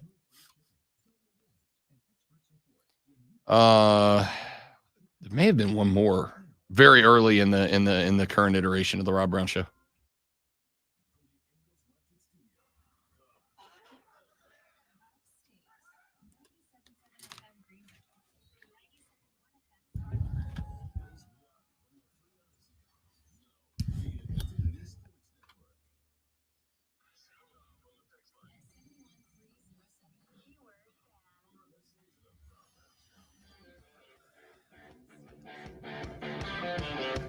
Text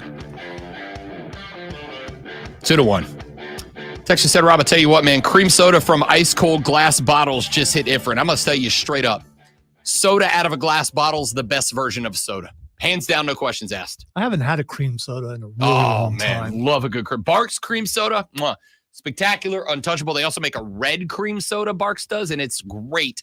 The two best sodas in the game for me are either Barks or Abita root beer out of the glass bottle and Mexican Coke out of the glass bottle. Mexican Coke out of a glass bottle is absolutely untouchable. All right, what is Mexican Coke? Does that have to do with cocaine? No, it's Coca-Cola, Mexican Coca-Cola out of a glass bottle.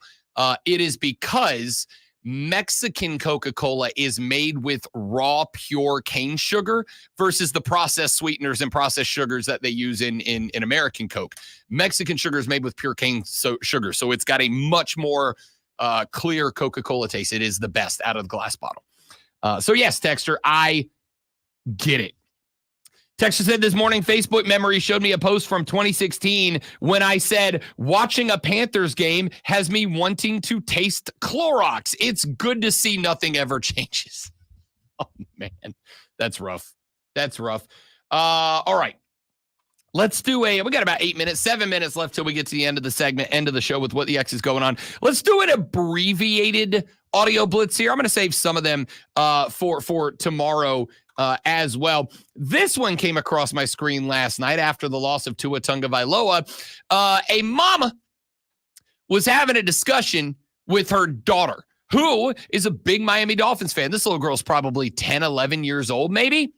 And mama asked the question to the little girl as she was getting ready for school, and the conversation went this way.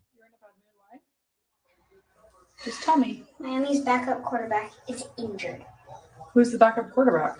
Tyler Huntley. Because Skylar Thompson sucks. So that's putting you in a bad mood? Skylar Thompson is the backup quarterback. Tyler Huntley is the third string backup quarterback. Now they have in some weird Boyle guy who's like the 100th string quarterback, and he sucks. So it's putting you in a bad mood? Yeah. That kid's being raised right, is all I'm saying. That kid's being raised. Tyler Huntley's hurt. We got some clown named Tim Boyle. He stinks. He sucks. Now we got the 100th string quarterback coming in to be our backup quarterback. Now he sucks. I'm in a bad mood, Mom. That kid's the kid, man.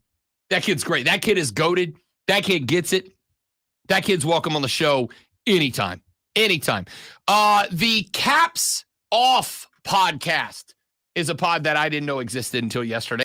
And now I'm going to totally tune in because there's a controversy. I've mentioned it twice so far in the show. I have to get to it now. I can't tease it and then wait a whole damn day to get there.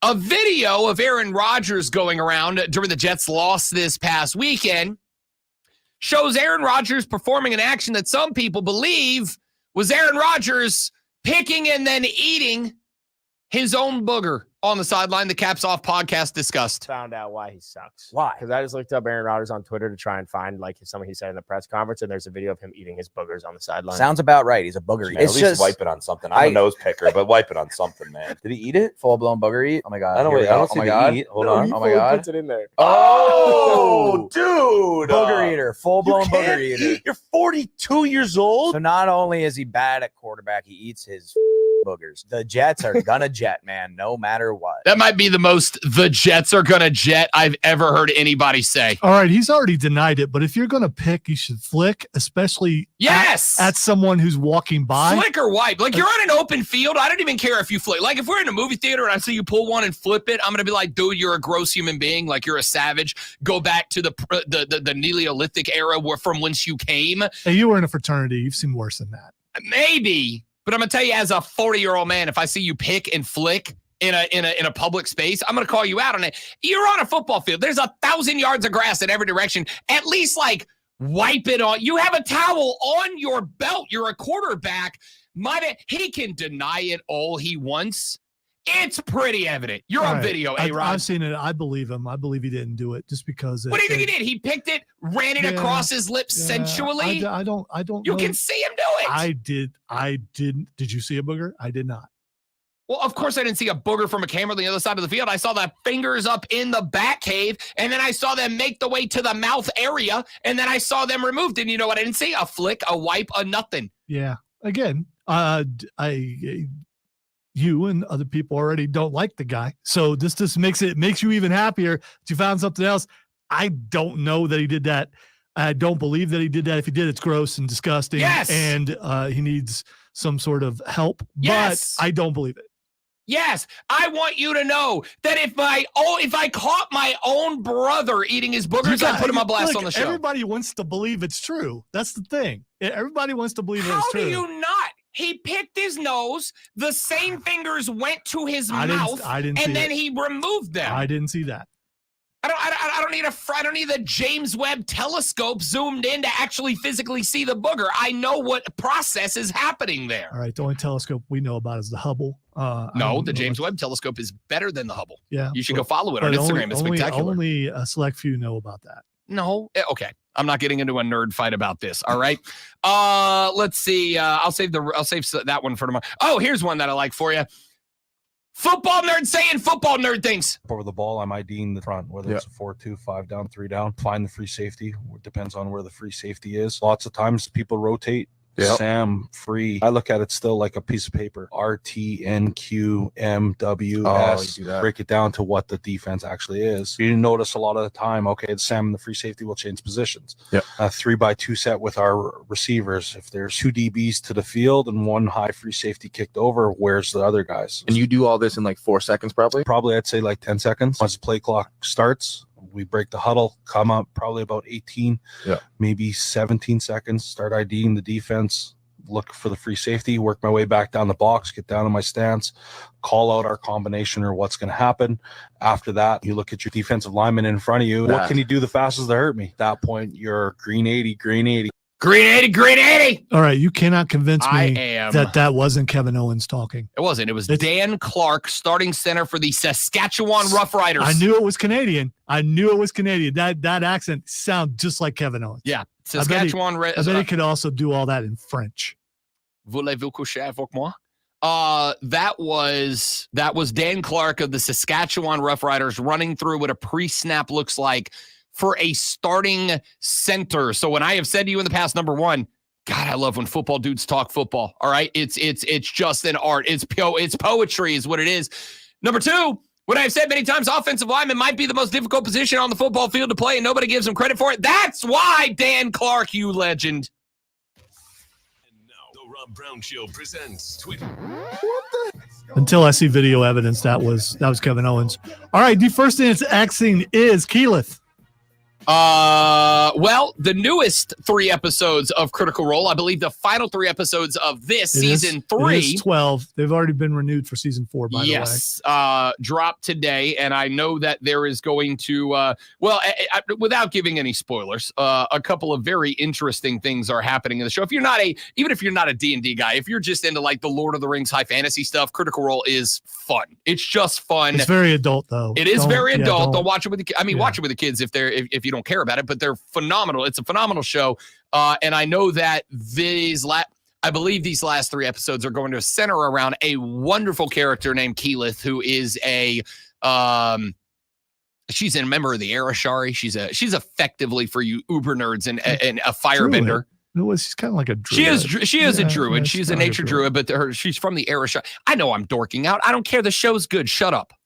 It's this season's been rough. That's all I'm saying. The season's been incredible. And the stakes were raised. All right. Emotionally, it's been rough. That's fair. And I can't wait to see. And I'm also dreading the last 3 episodes.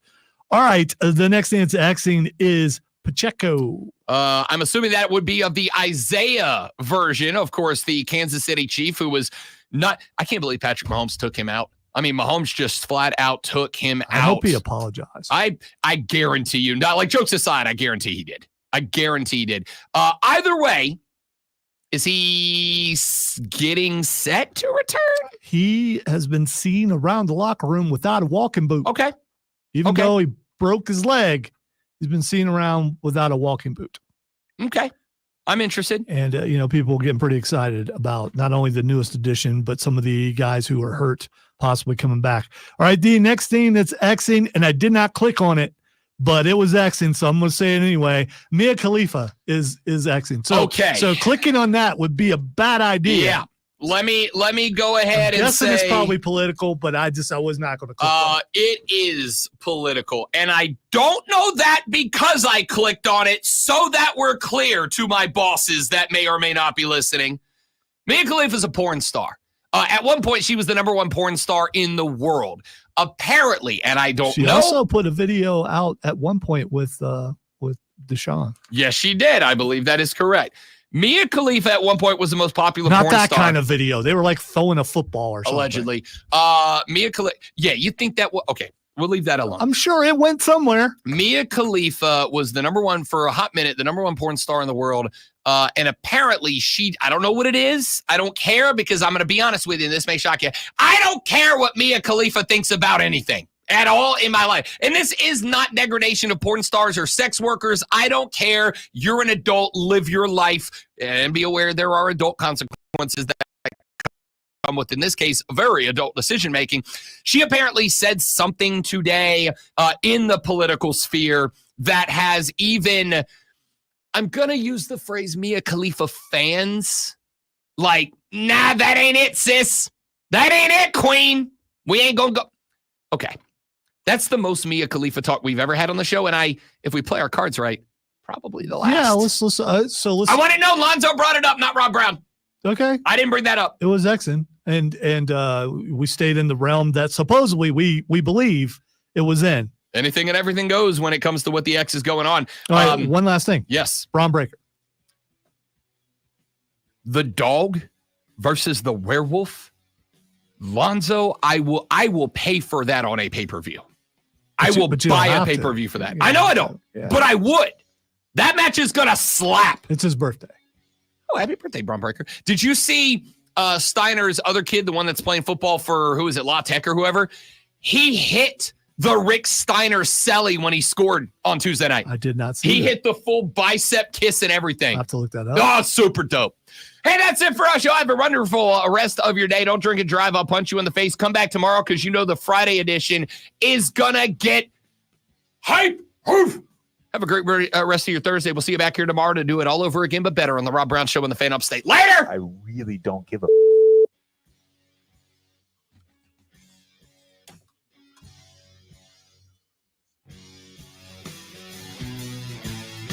He absolutely ate a booger.